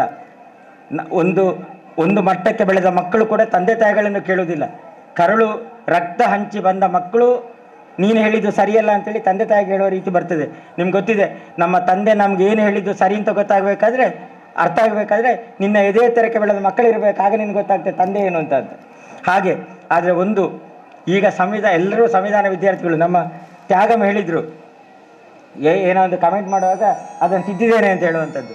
ಯಾಕಂದರೆ ಯಾರೋ ಒಬ್ಬರು ಪೀಠಿಗೆಯನ್ನು ಹಾಕಿದರು, ನಾವು ಭಾರತದ ಜನರಿಗೆ ಕೊಟ್ಟಿದ್ದೇವೆ ಅಂತ. ಅದಕ್ಕೆ ನಾನು ಹೇಳಿದೆ, ಜನರಿಗೆ ಕೊಟ್ಟಿಲ್ಲ, ಪ್ರಜೆಗಳಿಗೆ ಕೊಟ್ಟಿದ್ದು ಅಂತ. ಅಲ್ಲಿದೆ we the people of India ಅಂತ ಸ್ಟಾರ್ಟ್ ಆಗ್ತದೆ, but to secure to all its citizens ಅಂತ. ಈಕ್ವಾಲಿಟಿ, ಫೆಟರ್ನಿಟಿ, ನೀವು ಸಮಾನತೆ, ಸ್ವಾತಂತ್ರ್ಯ ಕೊಟ್ಟಿದ್ದು ಜನರಿಗೆಲ್ಲ. ಸಂವಿಧಾನ ಕೊಟ್ಟಿದ್ದು ಎಲ್ಲ ಜನರು ಸೇರಿ, ಬಟ್ ಇದನ್ನೆಲ್ಲ ಕೊಟ್ಟಿದ್ದು ಪ್ರಜೆಗಳಿಗೆ. ಪ್ರಜೆಗಳಂದರೆ ಸಿಟಿಜನ್ಸ್ ಅಂತ ಹೇಳ್ತಾರೆ. ಅದಕ್ಕೆ ಕನ್ನಡದಲ್ಲಿ ಒಳ್ಳೆಯ ಅರ್ಥ ನಾಗರಿಕರು ಅಂತ. ನಾನು ಅದಕ್ಕೆ ಒಂದು ಕಡೆ ಲಾ ಕಾಲೇಜಿನ ಕಾರ್ಯಕ್ರಮಕ್ಕೆ ಹೋಗುವಾಗ ಹೇಳಿದ್ದೆ, ಫಸ್ಟ್ ನೀನು ನಾಗರಿಕನಾಗು, ಆಗ ಮಾತ್ರ ನಿನಗೆ ಸಮಾನತೆ, ಸ್ವಾತಂತ್ರ್ಯ ಇದನ್ನೆಲ್ಲ ಕೇಳೋ ಹಕ್ಕು ಬರ್ತದೆ ಅಂತ. ಜನರಾಗಿದ್ದರೆ ಸಾಕಾಗೋದಿಲ್ಲ. ಪ್ರಜೆಗಳು ಅಂತ ಹೇಳಿದರೆ ಒಂದು ಸಂವಿಧಾನದ ಅರ್ಥ ಬೇರೆ, ಸಾಮಾನ್ಯ ಅರ್ಥ ನಾಗರಿಕರಾಗಿರಬೇಕು ಅಂತ. ಒಂದು ಹಿರಿಯ ನಾಗರಿಕರ ಕಾರ್ಯಕ್ರಮಕ್ಕೆ ನಾನು ಇದಕ್ಕೆ ಹೋಗಿದ್ದೆ. ನನಗಾಗ ಇನ್ನೂ 40 ಆಗಿರಲಿಲ್ಲ. ಎಲ್ಲ 80 ವರ್ಷದ 90 ವರ್ಷದವರೆಲ್ಲ ಇದ್ದರು. ಅವರೆಲ್ಲ ಬಂದು ಮಾತಾಡುವಾಗ ಹೇಳ್ತಾ ಇದ್ರು, ನನ್ನ ಮಕ್ಕಳನ್ನು ನಾನು ಅಮೆರಿಕಕ್ಕೆ ಕಳಿಸಿದೆ, ಮತ್ತು ನಮ್ಮ ತಂದೆ ತಾಯಿಗಳ ನೆನಪಿರಲಿಲ್ಲ, ಮಗಳನ್ನು ಹೆರಿಗೆ ಆಗುವಾಗ ಮಾತ್ರ ತಾಯಿಯನ್ನು ಕರ್ಕೊಂಡು ಹೋಗಿದ್ದಾರೆ ಅಂತ. ಅದಕ್ಕೆ ನಾನು ಹೇಳಿದೆ, ನನಗೆ ನಂತರ ಭಾಷಣ ಇತ್ತು, ನಾನು ಹೇಳಿದೆ ನಿಮಗೆ ನಾನು ಮಾತಾಡುವಷ್ಟು ನನಗೆ ಯೋಗ್ಯತೆ ಇಲ್ಲ, ಬಟ್ ಮಧ್ಯದಲ್ಲಿ ಕೂರಿಸಿದ್ದಕ್ಕೆ ನಾನು ಒಂದು ಮಾತಷ್ಟೇ ಹೇಳಿ ಮಾತು ಮುಗಿಸ್ತೇನೆ ಅಂಥೇಳಿ. ನೀವು ಎಲ್ಲ ಇವರು ಏನು KEB engineers, retired engineers, retired doctors, ಎಲ್ಲ ಹಿರಿಯ ನಾಗರಿಕರು ಸಂಘ ಮಾಡಿದರು. ಎಲ್ಲ ಹೈ ಆಫೀಸರ್ಸು, ಕ್ಲಾಸ್ 1 ಆಫೀಸರ್ಸು. ನಾನಾಗಿ ಜಡ್ಜ್ ಆಗಿದ್ದಕ್ಕೆ ನನಗೆ ಗೆಸ್ಟಾಗಿ ಕರೆದಿದ್ರು. ನಾನು ಅವ್ರಿಗೆ ಹೇಳಿದೆ, ತಪ್ಪು ಮಕ್ಕಳದಲ್ಲ ನಿಮ್ಮದು ಅಂತ. ಯಾಕಂದರೆ ನೀವೆಲ್ಲ ಮಕ್ಕಳನ್ನು ಒಳ್ಳೆಯ ನಾಗರಿಕರಾಗಿ ಮಾಡಲಿಲ್ಲ. ಯಾರಾದರೂ ಒಂದು ಕೇಳಿದರೆ ನಿಮ್ಮ ಹತ್ರ, ನಿಮ್ಮ ಮಗ ಏನಾಗ್ತಾನೆ ಹೇಳಿದರೆ, ನಾನು ಜಡ್ಜ್ ಮಾಡ್ತೇವೆ, ಇದು ಡಾಕ್ಟ್ರ್ ಮಾಡ್ತೇವೆ, ಇಂಜಿನಿಯರ್ ಮಾಡ್ತೇವೆ, ಯಾವುದಾದ್ರೂ ದೊಡ್ಡ ಪೋಸ್ಟ್ ಹೇಳ್ತಾರೆ. ಯಾರಾದರೂ ಒಬ್ಬ ತಂದೆ ತಾಯಿ ಒಳ್ಳೆಯ ನಾಗರಿಕನಾಗಿ ನನ್ನ ಮಗನನ್ನು ಮಾಡ್ತೇವೆ ಅಂತ ನೀವು ಕೇಳಿಲ್ಲ ಯಾರಿಗೂ.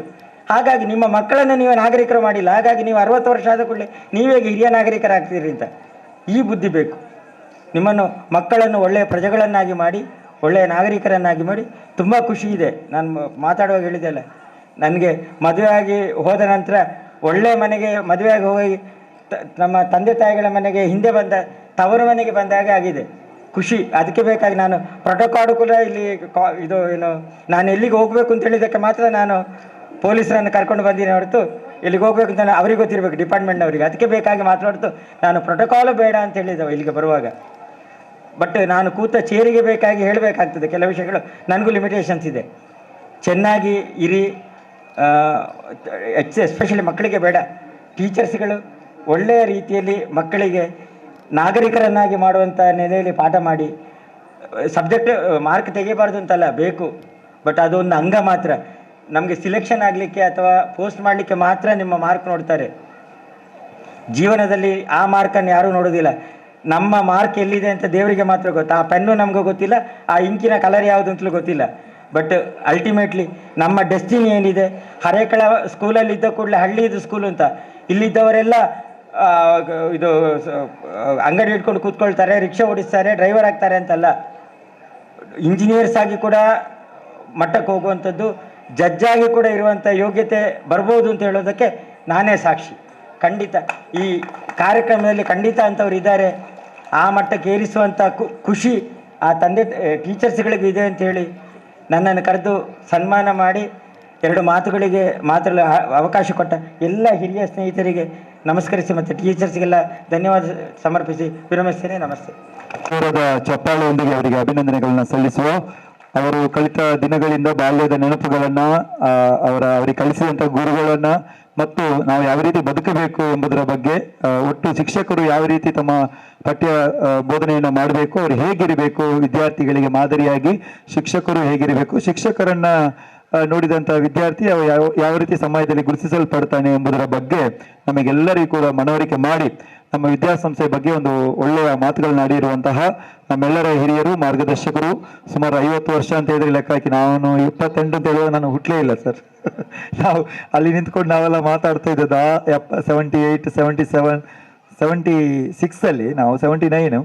ಆದರೆ ಹೇಳುದು ಆ ಸಮಯದಲ್ಲಿ ಕಲಿತಂಥ ಅಧ್ಯಾಪಕರು, ಕಲಿಸಿದಂಥ ಅಧ್ಯಾಪಕರುಗಳ ಬಗ್ಗೆ ಎಲ್ಲ ನೆನಪಿಟ್ಟುಕೊಂಡು ಹೇಳಿದಂಥ ವಿಚಾರಗಳು ನಿಜವಾಗಿಯೂ ಈಗಿನ ವಿದ್ಯಾರ್ಥಿಗಳು ಕೂಡ ಅದು ಬೇಕು, ನಮಗೆಲ್ಲ ಇದೆ. ಈಗಲೂ ಕಲಿತಂಥ ಅಧ್ಯಾಪಕರಿಗೆ ಹೋಗಿ ನಾವು ಹೋದರೆ ಅವರ ಕಾಲು ಮುಟ್ಟಿ ಅವ್ರ ಹತ್ರ ಆಶೀರ್ವಾದ ತಗೊಂಡು ಬರುವಂಥದ್ದು, ಆ ಗುಣಗಳನ್ನ ನಿಜವಾದ ವಿದ್ಯಾರ್ಥಿಗಳು ಅಳವಡಿಸ್ಕೊಳ್ಬೇಕು. ಆ ದೃಷ್ಟಿಯಲ್ಲಿ ಇವತ್ತು ಗೋಪಾಲಕೃಷ್ಣ ಭಂಡಾರಿ ಅವರನ್ನು ನೆನಪು ಮಾಡಿಸಿಕೊಂಡು, ಅವರು ಕೂಡ ಒಬ್ಬ ಉತ್ತಮ ದೈಹಿಕ ಶಿಕ್ಷಕರಾಗಿ ಈ ಸಂಸ್ಥೆಯನ್ನು ಬೆಳೆಸಿದವರು. ಅವರೆಲ್ಲರನ್ನು ಕೂಡ ನೆನಪಿಸಿಕೊಂಡು ಮಾತುಗಳನ್ನ ಆಡಿದ್ರಿ ಸರ್, ನಮಗೆಲ್ಲರಿಗೂ ಮಾರ್ಗದರ್ಶನ ನೀಡಿದ್ರಿ. ನಿಮಗೆ ನಮ್ಮ ವಿದ್ಯಾಸಂಸ್ಥೆಯ ಪರವಾಗಿ ತುಂಬ ಧನ್ಯವಾದಗಳನ್ನ ಈ ಸಂದರ್ಭದಲ್ಲಿ ಸಲ್ಲಿಸ್ತೇವೆ. ಆದ್ಮೇಲೆ ನಮ್ಮ ಯಕ್ಷಧ್ರುವ ಪಟ್ಲ ಫೌಂಡೇಶನ್ ಪ್ರಾಯೋಜಕತ್ವದಲ್ಲಿ ಯಕ್ಷ ಶಿಕ್ಷಣ ಅಭಿಯಾನ ಇದರ ವಿದ್ಯಾರ್ಥಿಗಳಿಂದ ಯಕ್ಷಗಾನ ಗುರುಗಳಾದ ಶ್ರೀ ಅಶ್ವಥ್ ಮಂಜನಾಡಿ ಇವರ ನಿರ್ದೇಶನದಲ್ಲಿ ಯಕ್ಷಗಾನ ಪ್ರದರ್ಶನ ಬಬ್ರುವಾಹನ ಕಾಳಗ ಅಂತೇಳಿ ತಮಗೆಲ್ಲ ಗೊತ್ತಿರುವ ಹಾಗೆ ಅಂದಿನಿಂದ ಕೃಷ್ಣಪ್ಪ ಕಿನ್ನೂರನ್ನ ನಾವು ನೆನಪಿಟ್ಟುಕೊಳ್ತೇವೆ. ಆ ಕೃಷ್ಣಪ್ಪ ಕಿನ್ನೂರರಿಂದ ಹಿಡಿದು ತದನಂತರ ನಮ್ಮ ವಿದ್ಯಾಸಂಸ್ಥೆಯಲ್ಲಿ ಪ್ರತಿ ವರ್ಷ ಕೂಡ ಯಕ್ಷಗಾನ ಮಕ್ಕಳಿಗೆ ಸಂಸ್ಕಾರದ ಬಗ್ಗೆ, ಸಂಸ್ಕೃತಿ ಬಗ್ಗೆ ಕಲಿಸಬೇಕು, ಅದನ್ನು ನಿಲ್ಲಿಸಲಿಕ್ಕಿಲ್ಲ ಅಂತೇಳಿ ಬೇರೆ ಬೇರೆ ವಿಭಿನ್ನ ರೀತಿಯಲ್ಲಿ ತರಬೇತಿಯನ್ನು ಕೊಟ್ಟು ಮಕ್ಕಳಿಗೆ ಈ ವೇದಿಕೆ ಅಲ್ಲದೆ ಬೇರೆ ಬೇರೆ ವೇದಿಕೆ, ಕಳೆದ ವರ್ಷ ರಾಜ್ಯ ಮಟ್ಟದ ಮೂಡಬಿದ್ರೆಯಲ್ಲಿ ನಡೆದಂಥ ರಾಜ್ಯ ಮಟ್ಟದ ಈ ಒಂದು ಸ್ಪರ್ಧೆಯಲ್ಲಿ ಕೂಡ ನಮ್ಮ ವಿದ್ಯಾಸಂಸ್ಥೆಯವರು ದ್ವಿತೀಯ ಸ್ಥಾನವನ್ನು ಪಡೆದು ವಿದ್ಯಾಸಂಸ್ಥೆಯ ಹೆಸರನ್ನು ಗಳಿಸಿಕೊಟ್ಟಿದ್ದಾರೆ. ಈ ವರ್ಷ ಅಶ್ವಥ್ ಮಂಜನಾಡಿ ಅವರು ಅತ್ಯುತ್ತಮವಾದ ತರಬೇತಿ ನೀಡುವ ಮುಖೇನ ವಿಶೇಷವಾಗಿ ಯಕ್ಷಧ್ರುವ ಪಟ್ಲ ಫೌಂಡೇಶನ್ ಅವರಿಗೆ ಈ ಸಂದರ್ಭದಲ್ಲಿ ಧನ್ಯವಾದ ಸಲ್ಲಿಸ್ತೇವೆ. ಇವತ್ತು ಅವರ ಪ್ರಾಯೋಜಿತ ಕಾರ್ಯಕ್ರಮ ಇಲ್ಲಿ ನಡೆಯುತ್ತದೆ. ಅದರ ತರಬೇತಿ ನೀಡಿದಂತಹ ಶ್ರೀಯುತ ಅಶ್ವಥ್ ಮಂಜನಾಡಿ ಅವರು ವೇದಿಕೆಗೆ ಬರಬೇಕು. ಅವರು ಬಂದು ನಮ್ಮ ಇವತ್ತಿನ ಗೌರವಾನ್ವಿತ ಅತಿಥಿ ಅವರಲ್ಲಿ ಗೌರವಾನ್ವಿತ ನ್ಯಾಯಾಧೀಶರು ನಮ್ಮ TN ಇನವಳ್ಳಿ ಅವರು ಅವರಿಗೆ ನೆನಪಿನ ಕಾಣಿಕೆ ನೀಡಿ ಗೌರವಿಸಬೇಕು ಅಂತ ವಿನಂತಿ.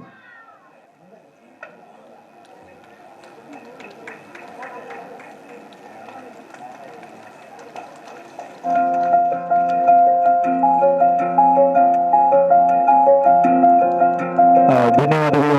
ನಮ್ಮ ಅಶ್ವಥ್ ಮಂಜನಾಡಿ ಅವರ ತರಬೇತಿಯಿಂದಾಗಿ ಮಕ್ಕಳು ಅತ್ಯುತ್ತಮವಾಗಿ ಇವತ್ತು ಯಕ್ಷಗಾನ ಪ್ರದರ್ಶನ ನೀಡಲಿಕ್ಕಿದ್ದಾರೆ. ಅದರೊಂದಿಗೆ ನಮ್ಮ ಅನ್ಸರಿನಲ್ಲಿ ಅವರು ಪ್ರತಿಭೋತ್ಸವದ ಅಂಗವಾಗಿ ಒಂದು ನೆನಪಿನ ಕಾಣಿಕೆಯನ್ನ, ಕಿರು ಕಾಣಿಕೆಯನ್ನ ಸ್ವೀಕಾರ ಮಾಡಬೇಕು.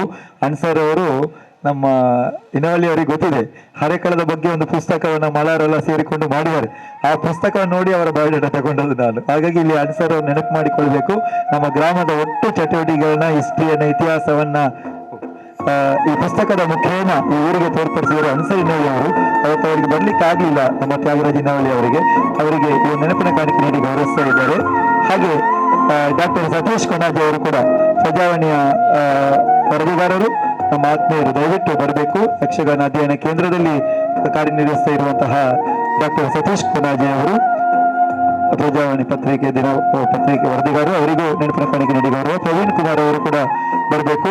ನಮ್ಮ ಛಾಯಾಚಿತ್ರಗಾರರು ಶ್ರೀಯುತ ಪ್ರವೀಣ್ ಅವರು ಕೂಡ ಬಂದು ನಮ್ಮ ನೆನಪಿನ ಕಾಣಿಕೆಯನ್ನು ಸ್ವೀಕಾರ ಮಾಡಬೇಕು. ಹಾಗೆ ಶ್ರೀಯುತ ಗಂಗಾಧರ್ ಅವರು ಕೂಡ ಬಂದು ನೆನಪಿನ ಕಾಣಿಕೆಯನ್ನು ಸ್ವೀಕಾರ ಮಾಡಬೇಕು ಅಂತ ಈ ಸಂದರ್ಭದಲ್ಲಿ ವಿನಂತಿ ಮಾಡಿಕೊಳ್ತೇನೆ.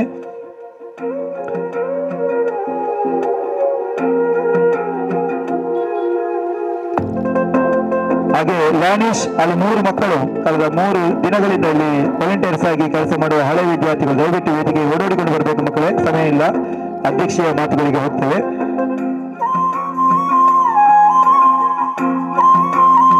ಎಲ್ಲ ನಮ್ಮ ಕಾರ್ಯಕ್ರಮಗಳನ್ನ ಒಂದು ದಿನಪತ್ರಿಕೆಯಲ್ಲಿ ಬಿತ್ತರಿಸುವಲ್ಲಿ ನಮಗೆಲ್ಲರಿಗೂ ಸಹಕಾರ ಮಾಡಿದವರು ಎಲ್ಲ ಪತ್ರಕರ್ತ ಬಂಧುಗಳು, ನಮ್ಮ ಕಾರ್ಯನಿರತ ಪತ್ರಕರ್ತರ ಸಂಘ ಉಳ್ಳಾಲ ಘಟಕ ಅವರಿಗೂ ಈ ಸಂದರ್ಭದಲ್ಲಿ ಧನ್ಯವಾದ ಸಲ್ಲಿಸ್ತೇವೆ.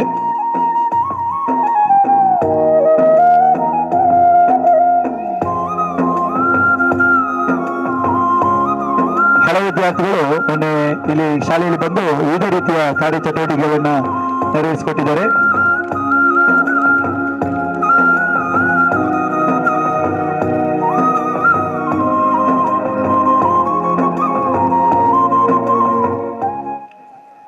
ಮೂವರಿಗೆ ಕೂಡ ಧನ್ಯವಾದಗಳು. ಇದೀಗ ಅಧ್ಯಕ್ಷೀಯ ಭಾಷಣಕ್ಕೆ ಬರುತ್ತೇವೆ. ನಮ್ಮ ಕಾರ್ಯಕ್ರಮದ ಮಾತ್ರವಲ್ಲದೆ ನಮ್ಮ ಪಾವರ ಹಿರೇಕಳ ತ್ರಿಶಕ್ತಿ ವಿದ್ಯಾವರ್ಧಕ ಸಂಘದ ಗೌರವಾನ್ವಿತ ಅಧ್ಯಕ್ಷರು KN ಆಳ್ವ ಅವರು ನಮ್ಮೆಲ್ಲರನ್ನು ಕೂಡ ಉದ್ದೇಶಿಸಿ ಅಧ್ಯಕ್ಷೀಯ ಭಾಷಣಗಳನ್ನು ಆಡಬೇಕು ಅಂತೇಳಿ ವಿನಂತಿ ಮಾಡ್ತೇವೆ.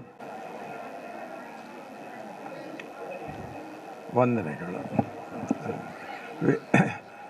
ವೇದಿಕೆ ಮೇಲಿರುವಂಥ ಗಣ್ಯರಾದ ಗೌರವಾನ್ವಿತ ನ್ಯಾಯಾಧೀಶರು ಹಾಗೂ ನಮ್ಮದೇ ಗ್ರಾಮದ ಶಾಲೆಯಲ್ಲಿ ಕಲಿತು ಉಚ್ಚ ನ್ಯಾಯಾಧೀಶರ ಒಂದು ಬೆಂಗಳೂರಿನ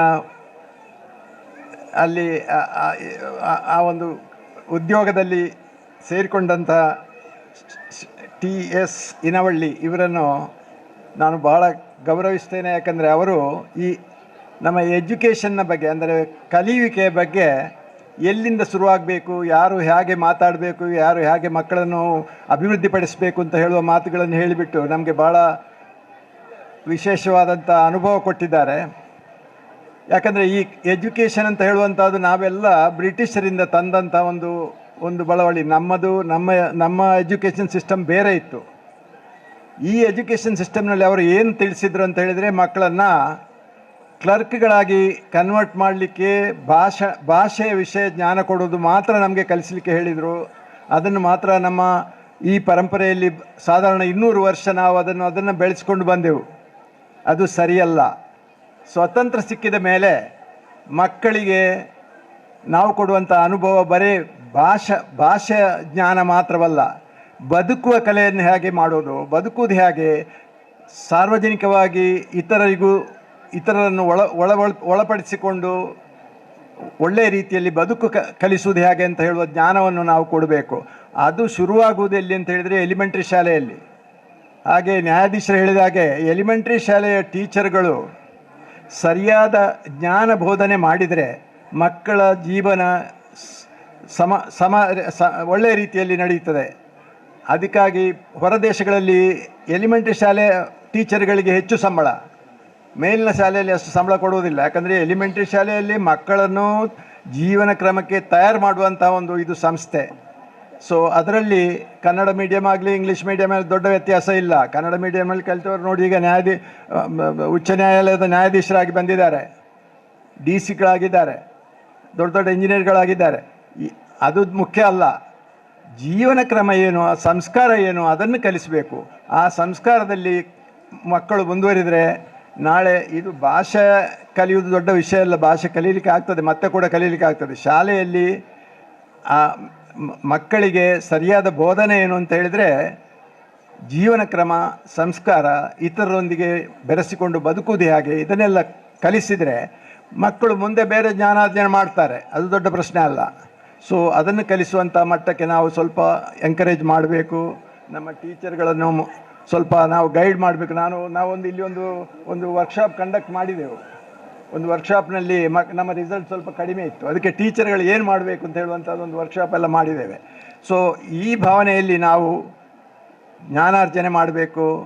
ಬರೀ ಮಾರ್ಕ್ ತಗೊಳ್ಳುವ ಒಂದು ನ್ಯಾಯಾಧೀಶರು ಹೇಳಿದ ಪಾಯಿಂಟ್ ಅದು ಕರೆಕ್ಟ್. ಯಾಕಂದರೆ ಮಾರ್ಕ್ ನಾವು ಹೆಚ್ಚು ಬಾಯ್ಪಾಠ ಮಾಡಿ ಕೂಡ ಮಾಡ್ಬೋದು. ಬಟ್ ಹೇಗೆ ಬದುಕಬೇಕು ಅಂತ ಅದನ್ನು ಕಲಿಬೇಕು. ಮತ್ತೊಬ್ಬರಿಗೂ ತೊಂದರೆ ಇಲ್ಲದೆ ನಾವು ನಮ್ಮ ಶಿಸ್ತಿನಲ್ಲಿ ಬದುಕು. ನಾನು ನೋಡಿದ್ದೇನೆ, ನನ್ನ ಒಂದು ಮಾಸ್ಟರ್ ಇದ್ದರು. ಅವರು 9 ಗಂಟೆಗೆ ಕ್ಲಾಸ್ ಶುರುವಾಗುವುದಂದರೆ ಕರೆಕ್ಟ್ 9 ಗಂಟೆ ಪ್ರತಿದಿನ ಬರ್ತಿದ್ದರು.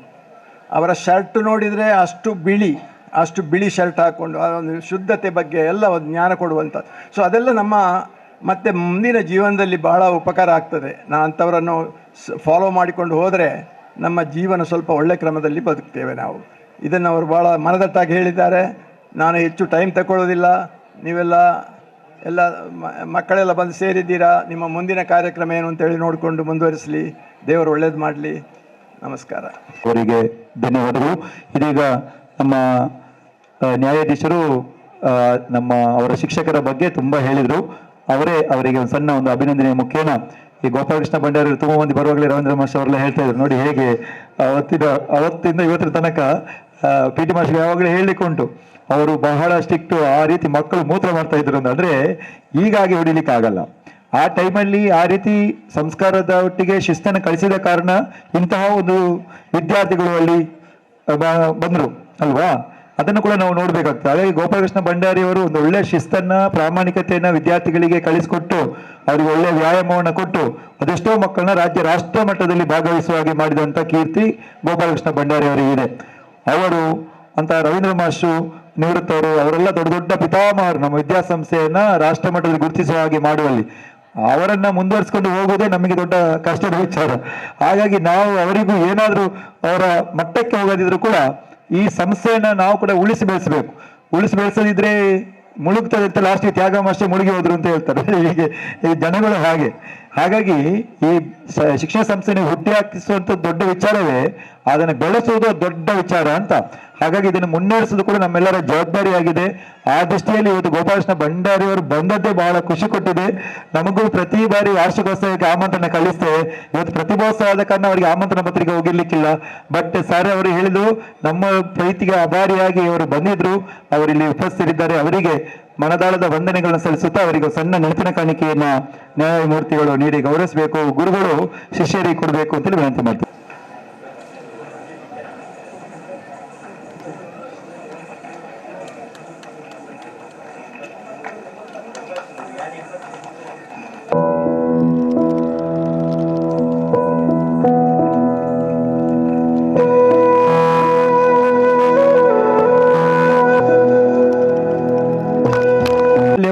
ನೂರಕ್ಕೆ ನೂರು ಸತ್ಯ. ಅನುದಾನಿತ ಮಾಧ್ಯಮ ಶಾಲೆಗಳು ಗ್ರಾಂಟ್ ಇದೆ, ಅನುದಾನ ಸಿಕ್ಕಿದೆ, ಮುನ್ನಡೆಸಲಿಕ್ಕೆ ಸಾಧ್ಯ ಇದೆ, ಏನ್ ತೊಂದರೆ ಇಲ್ಲ. ಮಕ್ಕಳಿಗೆ ಇಚ್ಛಾಶಕ್ತಿ ಬೇಕು ಪೋಷಕರಿಗೆ ಅಂತ 100% ಅದು ಮಾತಾಡ್ಲಿಕ್ಕೆ. ಯಾಕಂದ್ರೆ ಈಗಲೂ ಬರುವವರು ಹೇಳ್ತಾರೆ, ಸರ್ ನಾನು ಕನ್ನಡ ಮಾಧ್ಯಮಕ್ಕೆ ನನ್ನ ಮಗುವನ್ನು ಸೇರಿಸುದು ಅಂತೇಳಿ. ಅದು ಪ್ರೀತಿ ಇದೆ. ಅದರೊಟ್ಟಿಗೆ ಈ ಸಂಸ್ಥೆ ಉಳಿಬೇಕು, ಬೆಳೆಯಬೇಕು ಅಂತ ಹೇಳಿಬಿಟ್ಟು ಈ ವರ್ಷ ಸರ್, ಕಳೆದ ವರ್ಷ ನಮ್ಮ ಕೆ.ಎನ್. ಆಳ್ವ ಅವರು ಮತ್ತೆ ಆಡಳಿತ ಮಂಡಳಿ ಒಟ್ಟಿಗೆ ಸೇರಿಕೊಂಡು ಶ್ರೀ ವಿವೇಕಾನಂದ ಆಂಗ್ಲ ಮಾಧ್ಯಮ ಶಾಲೆ ಅಂತ ಹೇಳಿ ಪ್ರಾರಂಭ ಮಾಡಿ LKGಯನ್ನ ಪ್ರಾರಂಭ ಮಾಡಿದ್ದಾರೆ. ಪ್ರಾಥಮಿಕ ಶಾಲೆಯ ಕೆಳಭಾಗದಲ್ಲಿ ಅತ್ಯುತ್ತಮವಾದ ಒಂದು ಕೊಠಡಿ, ನಿಸರ್ಗಕ್ಕೆ ಪೂರಕವಾದಂತಹ ವಾತಾವರಣ ಒಳ್ಳೆಯದಿದೆ ಅಂತ ಒಂದು ಸ್ಥಳ ಸಾನ್ನಿಧ್ಯದಲ್ಲಿ LKGಯನ್ನು ಪ್ರಾರಂಭ ಮಾಡಿ ಸುಮಾರು 16 ಮಕ್ಕಳು ಬಹಳ ಒಳ್ಳೆ ರೀತಿಯಲ್ಲಿ ವಿದ್ಯಾಭ್ಯಾಸವನ್ನು ಪಡಿತಾ ಇದ್ದಾರೆ. ದೊಡ್ಡ ಮಟ್ಟಿಗೆ ನಾವು ಅಡ್ವರ್ಟೈಸ್ಮೆಂಟ್ ಮಾಡ್ಲಿಕ್ಕೆ ಹೋಗ್ಲಿಲ್ಲ. ಯಾಕಂದ್ರೆ ಎಲ್ಲ ಸರ್ಕಾರಿ ಶಾಲೆಗಳಲ್ಲಿ ಇವತ್ತು LKGಯನ್ನು ಸರ್ಕಾರ ಈಗಾಗಲೇ ಒಂದೇ ಮಾತಿನಲ್ಲಿ ಆದೇಶನ ಮಾಡಿಬಿಟ್ಟಿದೆ. LKG ಎಲ್ಲ ಶಾಲೆಗಳಲ್ಲಿ, ಮುಖ್ಯವಾಗಿ ಅದಕ್ಕೆ UT ಖಾದರ್ ಅವರನ್ನು ಕೂಡ ನೆನಪಿಸಬೇಕು. ಅವರ ಸಂಪೂರ್ಣವಾದ ಒಂದು ಆಲೋಚನೆ, ಯೋಜನೆ, ಅನುಷ್ಠಾನ ಮಾಡಬೇಕು ಅಂತೇಳಿ ತುಂಬಾ ವರ್ಷಗಳ ಕನಸು. ಹಾಗಾಗಿ ಸರ್ಕಾರಿ ಶಾಲೆಗಳಲ್ಲಿ ಇವತ್ತು LKG ಇದೆ. ಆದ್ರೆ ಅನುದಾನಿತದಲ್ಲಿ ಕೂಡ ಆ ದ್ವಿಭಾಷಾ ನೀತಿಯ ಆಂಗ್ಲ ಮಾಧ್ಯಮವನ್ನ ಪ್ರಾರಂಭ ಮಾಡಿದ್ರೆ ಇವತ್ತು ಅದು ಅನುದಾನಿತ ಶಾಲೆಗಳಿಗೆ ಪೂರಕವಾಗ್ತಿತ್ತು. ಅದು ಆಗ್ಬೇಕು, ಮುಂದೆ ಶಾಲೆ ಕೂಡ ಮುನ್ನಡೆಯಬೇಕು ಅಂತ ಹೇಳಿಬಿಟ್ಟು ಇವತ್ತು ಆಡಳಿತ ಮಂಡಳಿಯವರು ಶ್ರೀ ವಿವೇಕಾನಂದ ಆಂಗ್ಲ ಮಾಧ್ಯಮ ಶಾಲೆಯನ್ನ ಪ್ರಾರಂಭ ಮಾಡಿ ಈಗಾಗಲೇ LKGಯನ್ನು ಕೂಡ ಪ್ರಾಥಮಿಕ ಶಾಲೆ ಕೆಳಗೆ ಪ್ರಾರಂಭ ಮಾಡಿದ್ದಾರೆ. ಈ ವರ್ಷದಿಂದ UKG ಕೂಡ ಸ್ಟಾರ್ಟ್ ಆಗ್ತದೆ. ಅದು ಹಾಗೇನೆ 1ನೇ ಕ್ಲಾಸ್ 2ನೇ ಕ್ಲಾಸ್ ಅಂತೇಳಿ ಬೇರೆ ಬೇರೆ ಯೋಜನೆಗಳನ್ನ ಹಾಕಿಕೊಂಡಿದ್ದಾರೆ. ಅದಕ್ಕೆ ನಾವು ಜೋರಾದ ಚಪ್ಪಾಳೆಯನ್ನು ಕೂಡ ಈ ಸಂದರ್ಭದಲ್ಲಿ ಸಲ್ಲಿಸಬೇಕಾಗ್ತದೆ. ಈ ಸಂಸ್ಥೆ ಮುನ್ನಡೆಯಲಿಕ್ಕೆ ಇದು ಕೂಡ ಬೇಕು ಅಂತೇಳಿ ನೀವು ಅಂತಲ್ಲ, ಪೋಷಕರ ಕೂಡ ಒತ್ತಾಯ ಇತ್ತು. ತುಂಬಾ ಮಂದಿ ಹಳೆ ವಿದ್ಯಾರ್ಥಿಗಳ ಕನಸು ಕೂಡ ಇದು. ತುಂಬಾ ಆವಾಗ ರವೀಂದ್ರ ಮಾಸ್ಟರ್ ಯಾವಾಗ ಹೇಳುದು, ಊಟ ಕೊಟ್ಟು ಅನ್ನ ಕೊಟ್ಟು ಈ ವಿದ್ಯಾಸಂಸ್ಥೆಯನ್ನು ಮುನ್ನಡೆಸಿದ್ರು ಹಿಂದಿನವರು ಅಂತ. ಈ ಕೋಟೆನಾಳ್ವರ ಹೆಸರನ್ನ ಪ್ರಸ್ತಾಪ ಮಾಡಿದ್ರು ನಮ್ಮ ಮುಖ್ಯ ಅತಿಥಿಗಳು. ನೋಡಿ, ಅಂತವರೆಲ್ಲ ಆ ಸಮಯದಲ್ಲಿ ಆ ಸಂದರ್ಭದಲ್ಲಿ ಈ ವಿದ್ಯಾಸಂಸ್ಥೆ ಕಟ್ಟಿದ್ರು ಅಂತ ಹೇಳಿದ್ರೆ ಈ ವಿದ್ಯಾಸಂಸ್ಥೆ ಸುಲಭದಲ್ಲಿ ನಾವು ಮುಗಿಸಲಿಕ್ಕೆ ನೋಡಬಾರ್ದು, ಇದನ್ನು ಮುನ್ನಡೆಸಬೇಕು. ಹಾಗಾಗಿ ಇಂಥ ಒಂದು ಪ್ರಯತ್ನವನ್ನು ಇವತ್ತು ಆಡಳಿತ ಮಂಡಳಿಯವರು ಮಾಡಿದ್ದಾರೆ. ಈಗ ಕೆಲವು ಕ್ಷಣಗಳ ನಂತರ ಸಣ್ಣ ಪುಟಾಣಿಗಳ ಸಣ್ಣ ನೃತ್ಯ ಕೂಡ ಇದೆ. ನೀವು ಕೂಡ ಮಕ್ಕಳನ್ನ LKG ಮಕ್ಕಳನ್ನ LKGಗೆ, ಅನುದಾನಿತ ಶಾಲೆಗಳಿಗೆ ಅನುದಾನಿತಕ್ಕೆ ಸಂಬಂಧಪಟ್ಟ ಮಕ್ಕಳನ್ನು ಕೂಡ ಸೇರ್ಪಡೆ ಮಾಡುವ ಮುಖೇನ ಈ ವಿದ್ಯಾಸಂಸ್ಥೆಯ ಬೆಳವಣಿಗೆಯಲ್ಲಿ ನೀವು ಕೂಡ ಪಾತ್ರರಾಗಬೇಕು ಅಂತೇಳಿ ಈ ಸಂದರ್ಭದಲ್ಲಿ ವೃತ್ತಿಪೂರ್ವಕವಾಗಿ ಪ್ರಾರ್ಥನೆ ಮಾಡಿಕೊಂಡು ಈ ಸಮಾರಂಭದಲ್ಲಿ ಇಷ್ಟೊತ್ತು ಬೆಳಗ್ಗೆಯಿಂದ ಕಾರ್ಯಕ್ರಮಗಳ ಒತ್ತಡದ ಮಧ್ಯೆ ಕೂಡ ಬಂದವರಿಗೆ, ಗೌರವಾನ್ವಿತ ನ್ಯಾಯಾಧೀಶರಿಗೆ ಮತ್ತು ಎಲ್ಲ ಅತಿಥಿವರಿಯರಿಗೆ ಧನ್ಯವಾದಗಳನ್ನು ಸಲ್ಲಿಸಲಿಕ್ಕಿದ್ದಾರೆ. ಉತ್ತಮ ಯಕ್ಷಗಾನ ಶಿಕ್ಷಕರು, ಭಾಗವತರು, ನಮ್ಮ ವಿದ್ಯಾಸಂಸ್ಥೆಯ ವಿಜ್ಞಾನ ಅಧ್ಯಾಪಕರು ಆಗಿರುವಂತಹ ಶ್ರೀಯುತ ಕೃಷ್ಣ ಶಾಸ್ತ್ರಿ ಅವರು ಧನ್ಯವಾದ ಸಲ್ಲಿಸಲಿಕ್ಕಿದ್ದಾರೆ. ಎಲ್ಲರಿಗೂ ನಮಸ್ಕಾರ. ಶ್ರೀರಾಮಕೃಷ್ಣ ಅನುದಾನಿತ ಪ್ರೌಢಶಾಲೆ ಮತ್ತು ಹಿರಿಯ ಪ್ರಾಥಮಿಕ ಶಾಲೆ ಪಾವೂರು ಹರೇಕಳ ಪ್ರತಿಭೋತ್ಸವ 2025 ಈ ಒಂದು ಕಾರ್ಯಕ್ರಮಕ್ಕೆ ಆಗಮಿಸಿ ಕಾರ್ಯಕ್ರಮವನ್ನು ಉದ್ಘಾಟಿಸಿದಂಥ ಗೌರವಾನ್ವಿತ ಶ್ರೀ ನ್ಯಾಯಮೂರ್ತಿ ತ್ಯಾಗರಾಜ ನಾರಾಯಣ ಎನ್ನುವಳ್ಳಿ, ನ್ಯಾಯಾಧೀಶರು, ಕರ್ನಾಟಕ ಉಚ್ಚ ನ್ಯಾಯಾಲಯ ಬೆಂಗಳೂರು, ಇವರಿಗೆ ಆಡಳಿತ ಮಂಡಳಿಯ ಪರವಾಗಿ, ಶಾಲೆಯ ಪರವಾಗಿ ಮತ್ತು ಪೋಷಕ ಬಂಧುಗಳ ಪರವಾಗಿ ಹೃತ್ಪೂರ್ವಕವಾದಂಥ ಧನ್ಯವಾದವನ್ನು ಸಮರ್ಪಿಸ್ತಾ ಇದ್ದೇನೆ. ಹಾಗೆ ಈ ಕಾರ್ಯಕ್ರಮದ ಅಧ್ಯಕ್ಷ ಸ್ಥಾನ ವಹಿಸಿ ಚಂದಗಾಣಿಸಿಕೊಟ್ಟಂಥ ನಮ್ಮ ತ್ರಿಶಕ್ತಿ ವಿದ್ಯಾವರ್ಧಕ ಸಂಘದ ಅಧ್ಯಕ್ಷರಾದಂಥ KN ಆಳ್ವ ಇವರಿಗೆ ಕೂಡ ಹೃತ್ಪೂರ್ವಕವಾದಂಥ ಧನ್ಯವಾದವನ್ನು ಸಮರ್ಪಿಸ್ತಾ ಇದ್ದೇನೆ.